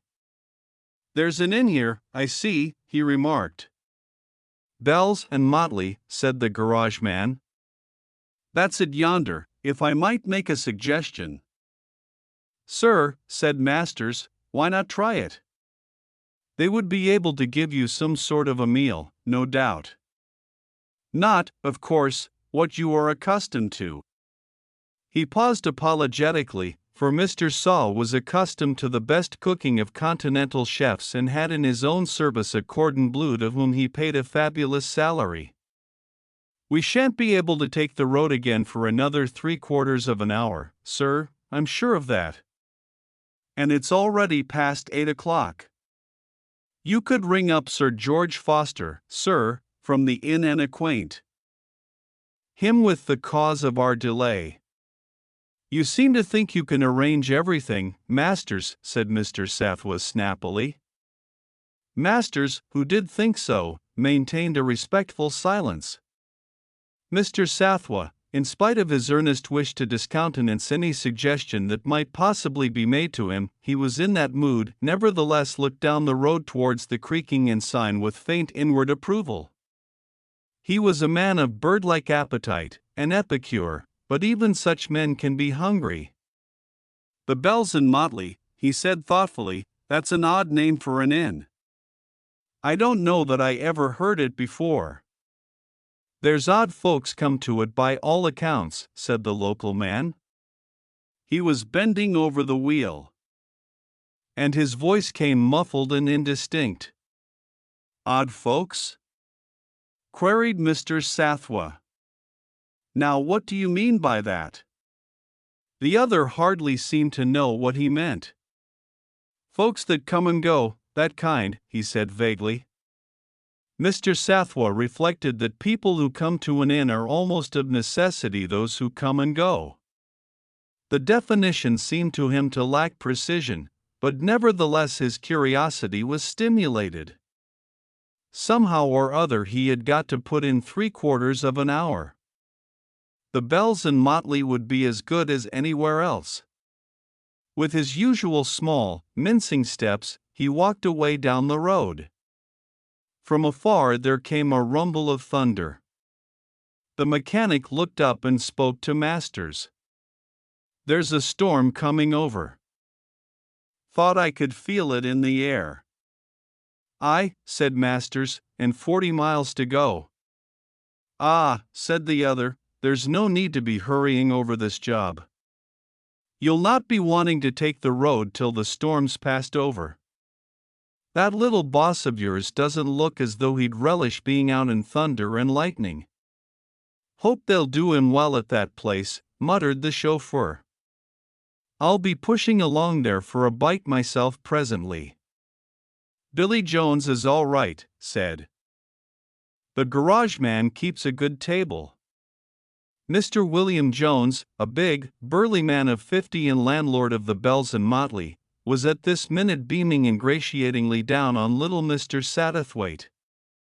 "Can do you a nice steak, sir, and fried potatoes, and as good a cheese as any gentleman could wish for.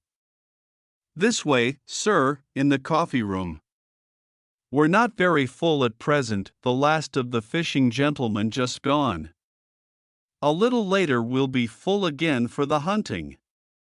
Only one gentleman here at present, name of Quinn." Mr. Satterthwaite stopped dead.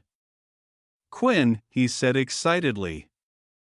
"Did you say Quinn? That's the name, sir? Friend of yours, perhaps?" "Yes, indeed." "Oh yes, most certainly." Twittering with excitement. Mr. Satterthwaite hardly realized that the world might contain more than one man of that name. He had no doubts at all. In an odd way, the information fitted in with what the man at the garage had said, folks that come and go.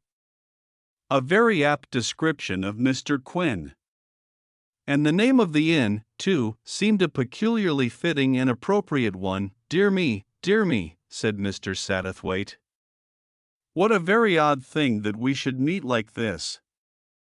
Mr. Harley Quinn, is it not?" "That's right, sir." "This is the coffee room, sir." "Ah, here is the gentleman, tall, dark, smiling." The familiar figure of Mr. Quinn rose from the table at which he was sitting, and the well-remembered voice spoke. "Ah, Mr. Satterthwaite, we meet again." An unexpected meeting. Mr. Satterthwaite was shaking him warmly by the hand. Delighted, I'm sure. A lucky breakdown for me, my car, you know." "And you are staying here for long?" "1 night only." "Then I am indeed fortunate." Mr. Satterthwaite sat down opposite his friend with a little sigh of satisfaction and regarded the dark, smiling face opposite him with pleasurable expectancy. The other man shook his head gently. "I assure you," he said, "that I have not a bowl of goldfish or a rabbit to produce from my sleeve." "Too bad," cried Mr. Satterthwaite, a little taken aback. "Yes, I must confess, I do rather adopt that attitude towards you, a man of magic. That is how I regard you, a man of magic." "And yet," said Mr. Quinn, "it is you who do the conjuring tricks, not I." "Ah," said Mr. Saw eagerly, "but I cannot do them without you. I lack, shall we say, inspiration?" Mr. Quinn smilingly shook his head. "That is too big a word. I speak the cue, that is all." The landlord came in at that minute with bread and a slab of yellow butter. As he set the things on the table, there was a vivid flash of lightning and a clap of thunder almost overhead. "A wild night, gentlemen." "On such a night," began Mr. Satterthwaite and stopped. "Funny now," said the landlord, unconscious of the question, "if those weren't just the words I was going to use myself.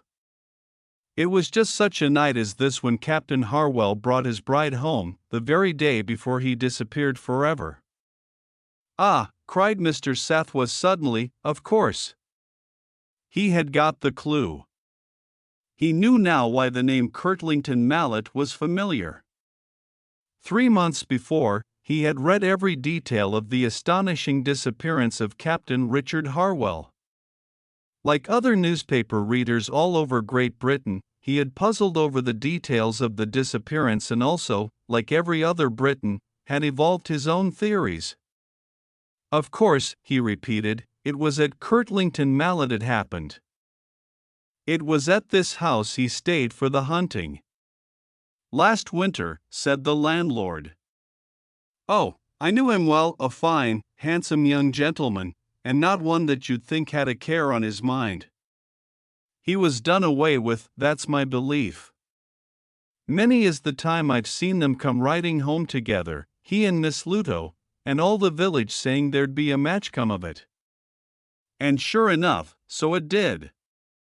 A very beautiful young lady and well thought of, for all she was a Canadian and a stranger. Ah, there's some dark mystery there, we'll never know the rights of it. It broke her heart, it did, sure enough. You've heard as she sold the place up and gone abroad? Couldn't have borne to go on here with everyone staring and pointing after her through no fault of her own. Poor young dear. A black mystery, that's what it is.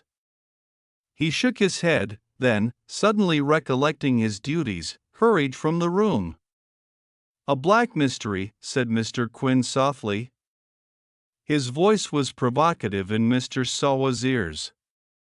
Are you pretending that we can solve the mystery where Scotland Yard failed? He asked sharply. The other made a characteristic gesture. Why not? Time has passed 3 months.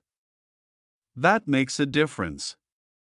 That is a curious idea of yours, said Mr. Saw slowly, that one sees things better afterwards than at the time. The longer the time that has elapsed, the more things fall into proportion. One sees them in their true relationship to one another. There was a silence which lasted for some minutes. I am not sure, said Mr. Sathwa in a hesitating voice, that I remember the facts clearly by now. I think you do, said Miss Quinn quietly. It was all the encouragement Mr. Saw needed. His general role in life was that of listener and looker-on. Only in the company of Mr. Quinn was the position reversed. There, Mr. Quinn was the appreciative listener. And Mr. Sathwa took the center of the stage. It was just over a year ago, he said, that Ashley GRA passed into the possession of Miss Eleanor Luto. It is a beautiful old house, but it had been neglected and allowed to remain empty for many, many years. It could not have found a better chatelaine. Miss Luto was a French Canadian. Her forebears were émigrés from the French Revolution and had handed down to her a collection of almost priceless French relics and antiques.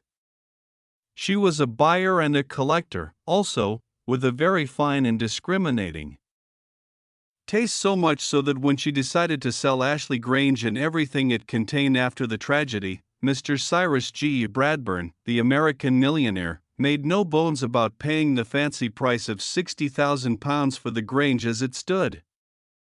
Mr. Sathwa paused. I mention these things, he said apologetically, not because they are relevant to the story, strictly speaking, they are not, but to convey an atmosphere, the atmosphere of young Mrs. Harwell. Mr. Quinn nodded. Atmosphere is always valuable, he said gravely. So we get a picture of this girl, continued the other, just 23, dark, beautiful, accomplished, nothing crude and unfinished about her, and rich. We must not forget that she was an orphan. A Mrs. St. Clair, a lady of unimpeachable breeding and social standing, lived with her as duenna, but Eleanor Luto had complete control of her own fortune. And fortune hunters are never hard to seek. At least a dozen impecunious young men were to be found dangling around her on all occasions, in the hunting field, in the ballroom, wherever she went. Young Lord Lean, the most eligible party in the country, is reported to have asked her to marry him, but she remained heart-free. That is, until the coming of Captain Richard Harwell. Captain Harwell had put up at the local inn for the hunting.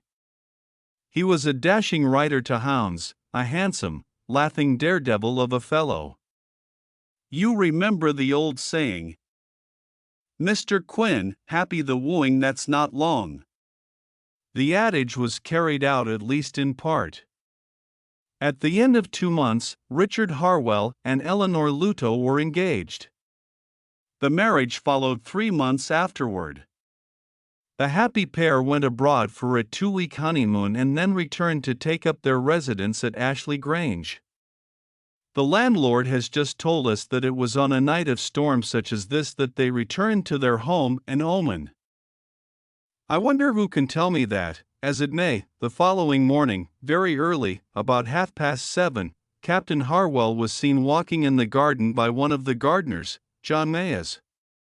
He was bareheaded and was whistling.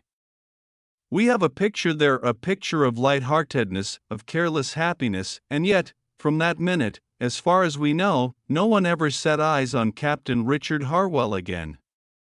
Mr. Sawley paused, pleasantly conscious of a dramatic moment.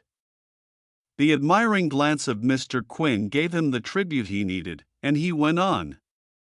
The disappearance was remarkable, unaccountable. It was not till the following day that the distracted wife called in the police. As you know, they have not succeeded in solving the mystery. There have, I suppose, been theories, asked Mr. Quinn. Oh, theories, I grant you. Theory number 1, that Captain Harwell had been murdered, done away with. But if so, where was the body? It could hardly have been spirited away. And besides, what motive was there? As far as was known, Captain Harwell had not an enemy in the world. He paused abruptly, as though uncertain. Mr. Quinn leaned forward.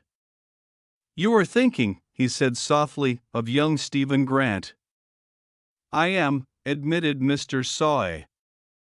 Stephen Grant, if I remember rightly, had been in charge of Captain Harwell's horses and had been discharged by his master for some trifling offense. On the morning after the homecoming, very early, Stephen Grant was seen in the vicinity of Ashley Grange and could give no good account of his presence there. He was detained by the police as being concerned in the disappearance of Captain Harwell, but nothing could be proved against him, and he was eventually discharged. It is true that he might be supposed to bear a grudge against Captain Harwell for his summary dismissal, but the motive was undeniably of the flimsiest. I suppose the police felt they must do something, you see. As I said just now, Captain Harwell had not an enemy in the world, as far as was known, said Mr. Quinn reflectively. Mr. Southwell nodded appreciatively. We are coming to that. What, after all, was known of Captain Harwell? When the police came to look into his antecedents, they were confronted with a singular paucity of material. Who was Richard Harwell? Where did he come from? He had appeared literally out of the blue, as it seemed. He was a magnificent writer and apparently well off. Nobody in Kirtlington Mallet had bothered to inquire further. Miss Luto had had no parents or guardians to make inquiries into the prospects and standing of her fiancé. She was her own mistress. The police theory at this point was clear enough: a rich girl and an impudent impostor, the old story. But it was not quite that true. Miss Luto had no parents or guardians, but she had an excellent firm of solicitors in London who acted for her. Their evidence made the mystery deeper. Eleanor Luto had wished to settle a sum outright upon her prospective husband, but he had refused. He himself was well off, he declared. It was proved conclusively that Harwell never had a penny of his wife's money. Her fortune was absolutely intact. He was, therefore, no common swindler. But was his object a refinement of the art?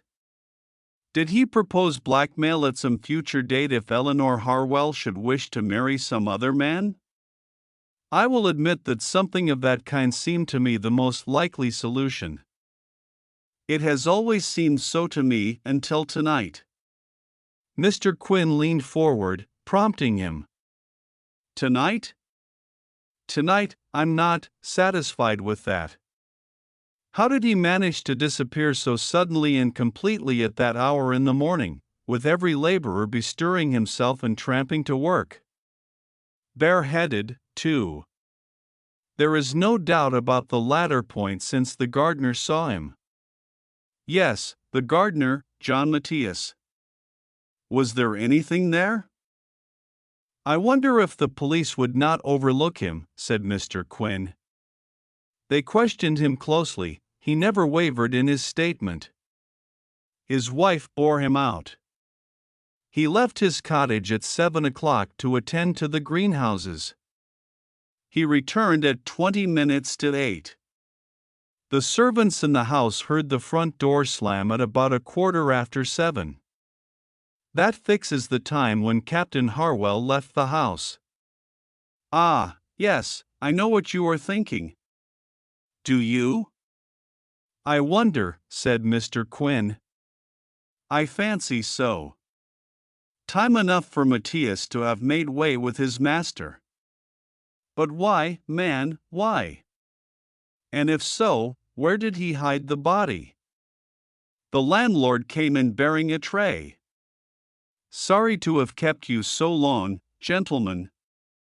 He set upon the table a mammoth steak and beside it a dish filled to overflowing with crisp brown potatoes. The odor from the dishes was pleasant to Mr. Satwee's nostrils. He felt gracious.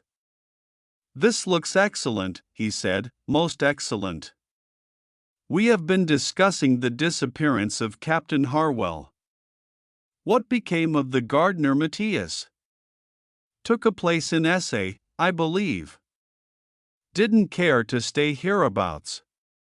There were some as looked askance at him, you understand. Not that I ever believed he had anything to do with it. Mr. Satwee helped himself to steak.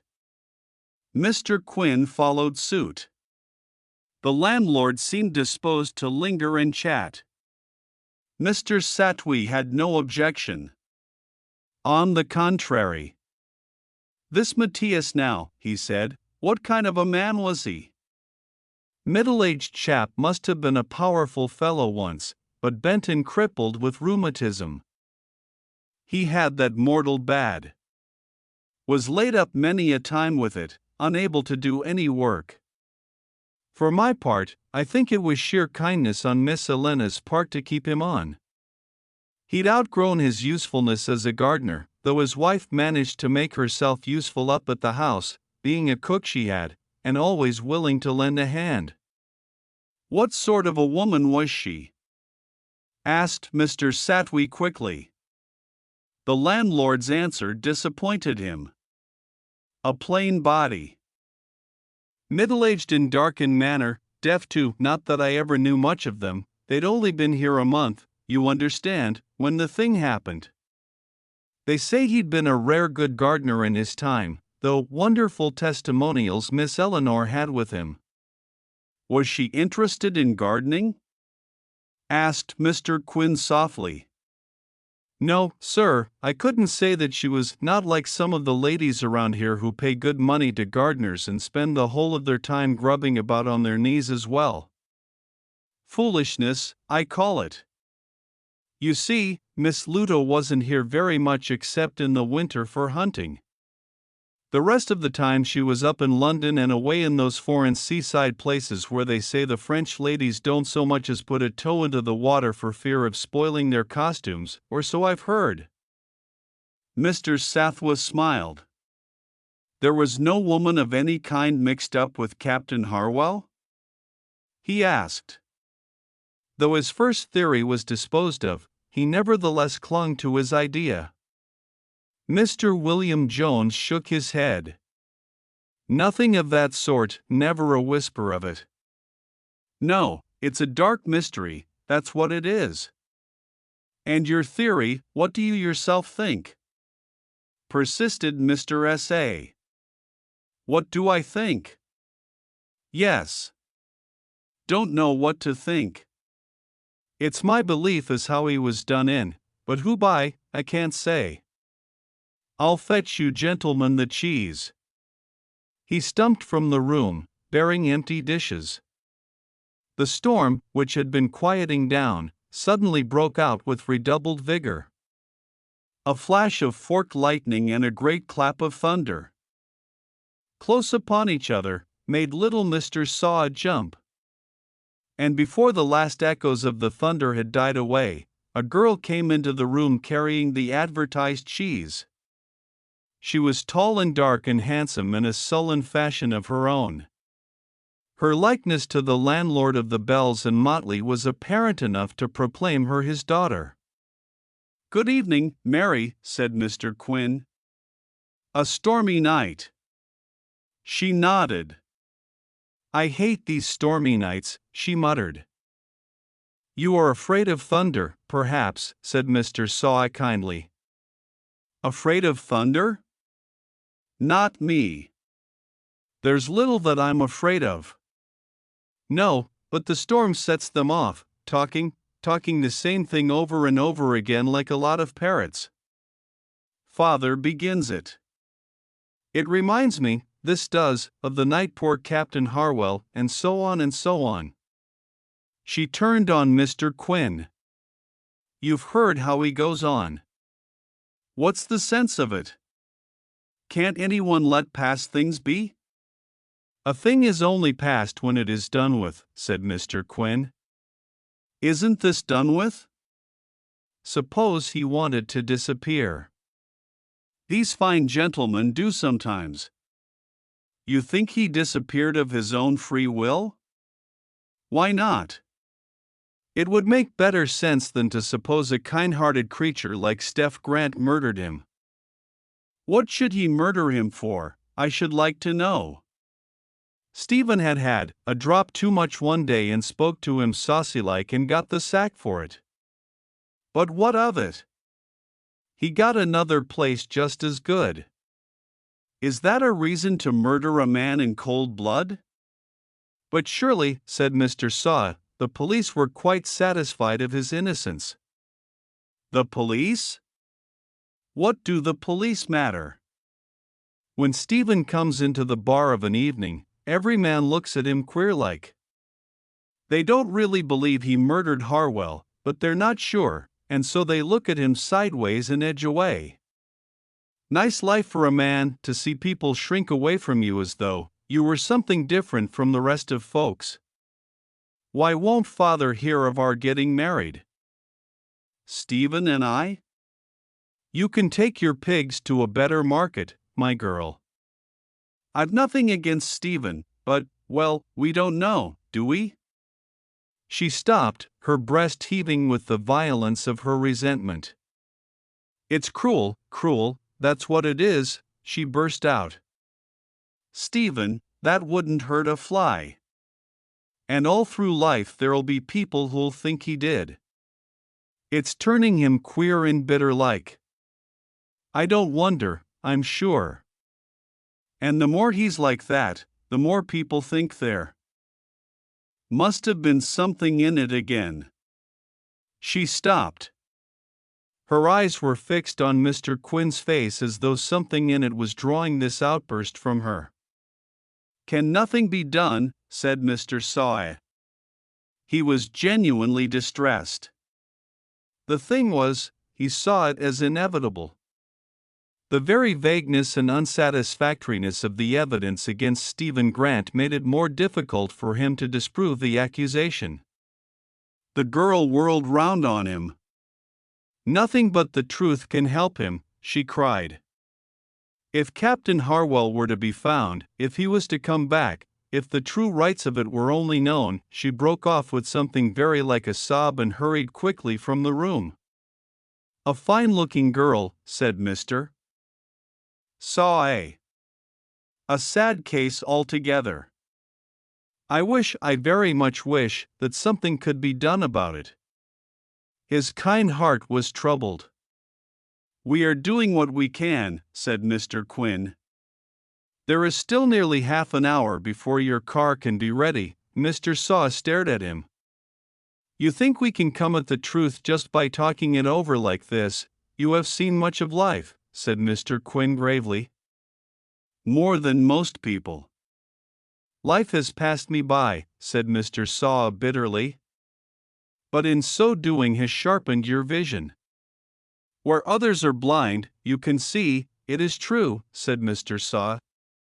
"I am a great observer." He plumed himself complacently. The moment of bitterness was past. "I look at it like this," he said after a minute or two. "To get at the cause for a thing, we must study the effect." "Very good," said Mr. Quinn approvingly.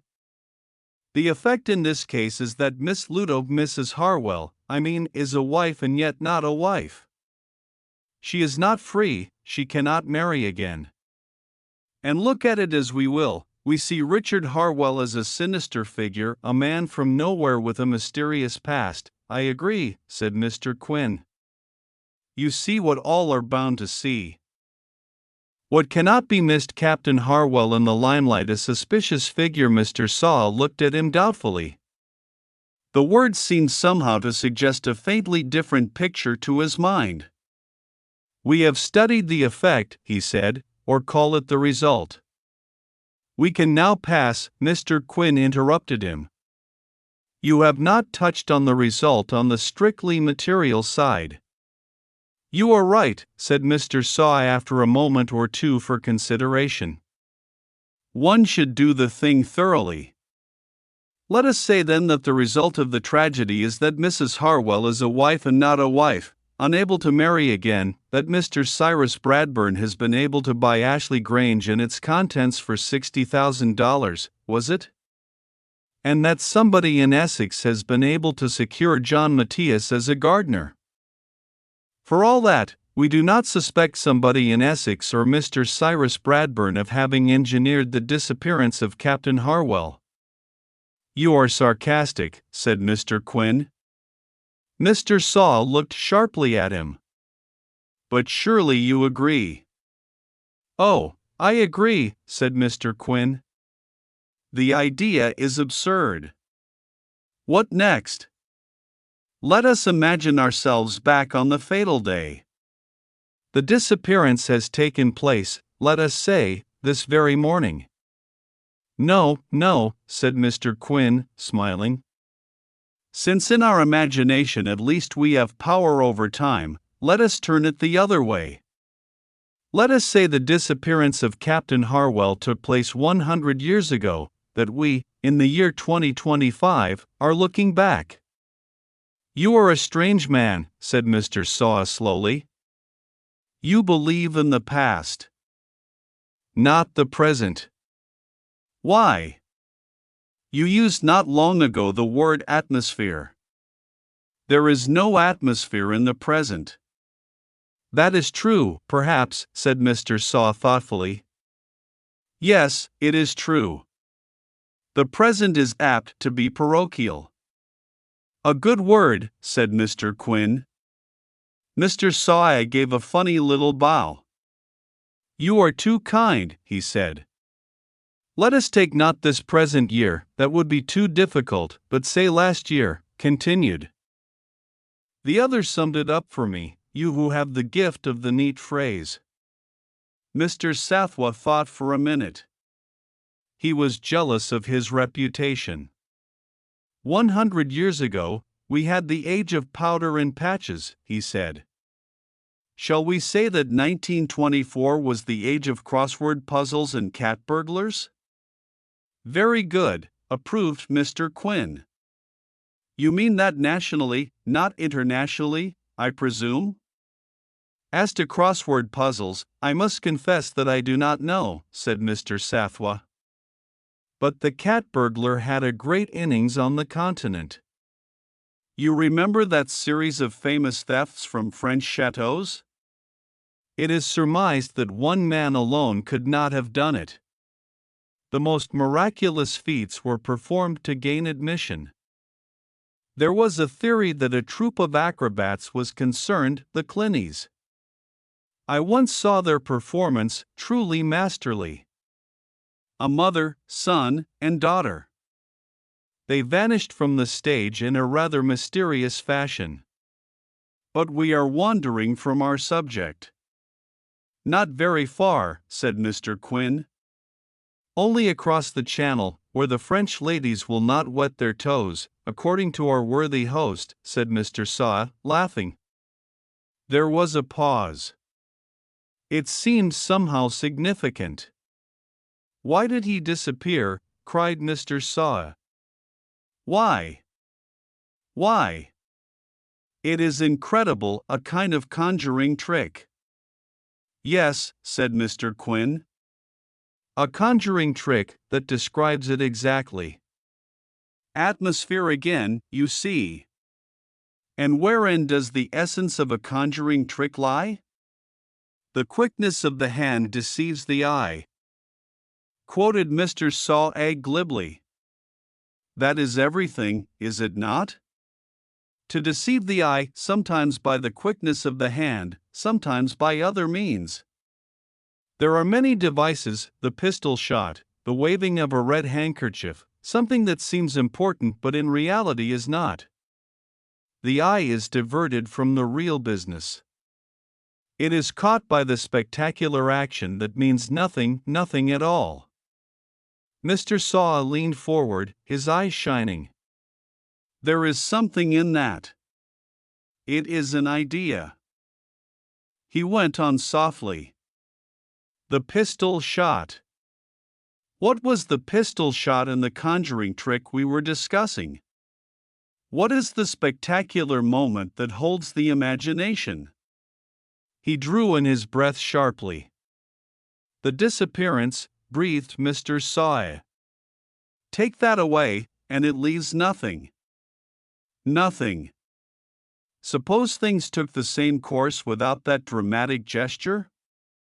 You mean supposing Miss Luto was still to sell Ashley Grange and leave for no reason? Well, why not? It would have aroused talk, I suppose. There would have been a lot of interest displayed in the value of the content in wait.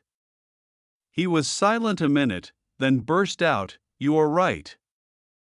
There is too much limelight. The limelight on Captain Harwell. And because of that, she has been in shadow, Miss Luto.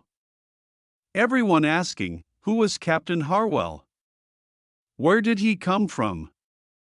But because she is the injured party, no one makes inquiries about her. Was she really a French Canadian? Were those wonderful heirlooms really handed down to her? You were right when you said just now that we had not wandered far from our subject, only across the channel. Those so-called heirlooms were stolen from the French chateau. Most of them valuable, rare, and, in consequence, difficult to dispose of. She buys the house for Immerse, probably settles down there, and pays a good sum to an irreproachable Englishwoman to chaperone her. Then he comes. The plot is laid beforehand, the marriage, the disappearance, and the 9 days' wonder. What more natural than that a broken-hearted woman should want to sell everything that reminds her of her past happiness? The American is a connoisseur. The things are genuine and beautiful, some of them beyond price. He makes an offer, she accepts it. She leaves the neighborhood, a sad and tragic figure. The great coup has come off. The eye of the public has been deceived by the quickness of the hand and the spectacular nature of the trick. John Moss and his wife forever. There was a knock at the coffee room door, and Masters entered. "The car is at the door, sir," he said. Mr. Sathwa rose, so did Mr. Quinn, who went across to the window, pulling the curtains. A beam of moonlight streamed into the room. "The storm is over," he said. Mr. Saw was pulling on his gloves. "The commissioner is dining with me next week," he said importantly. "I shall put my theory before him. It will be easily proved or disproved," said Mr. Quinn. A comparison of the objects at Ashley GRA with a list supplied by the French police. "Ah, just so," said Mr. Saw. "Rather hard luck on Mr. Bradburn, but, well, he can, I believe, stand the loss," said Mr. Quinn. Mr. Saw held out his hand. "Goodbye," he said. "I cannot tell you how much I've appreciated this unexpected meeting." "You are leaving here tomorrow, I think you said?" "Possibly tonight. My business here is done. I come and go, you know." Mr. Saw remembered hearing those same words earlier in the evening. Rather curious. He went out to the car and the waiting Masters. From the open door into the bar, the landlord's voice floated out, rich and complacent. "A dark mystery," he was saying. "A dark mystery, that's what it is." But he did not use the word dark. The word he used suggested quite a different color. Mr. William Jones was a man of discrimination who suited his adjectives to his company. The company in the bar liked their adjectives full-flavored. Mr. Saw reclined luxuriously in the comfortable limousine. His breast was swelled with triumph. He saw the girl Mary come out on the steps and stand under the creaking sign. "She little knows," said Mr. Saw to himself. "She little knows what I am going to do." The sign of the bells and motley swayed gently in the wind.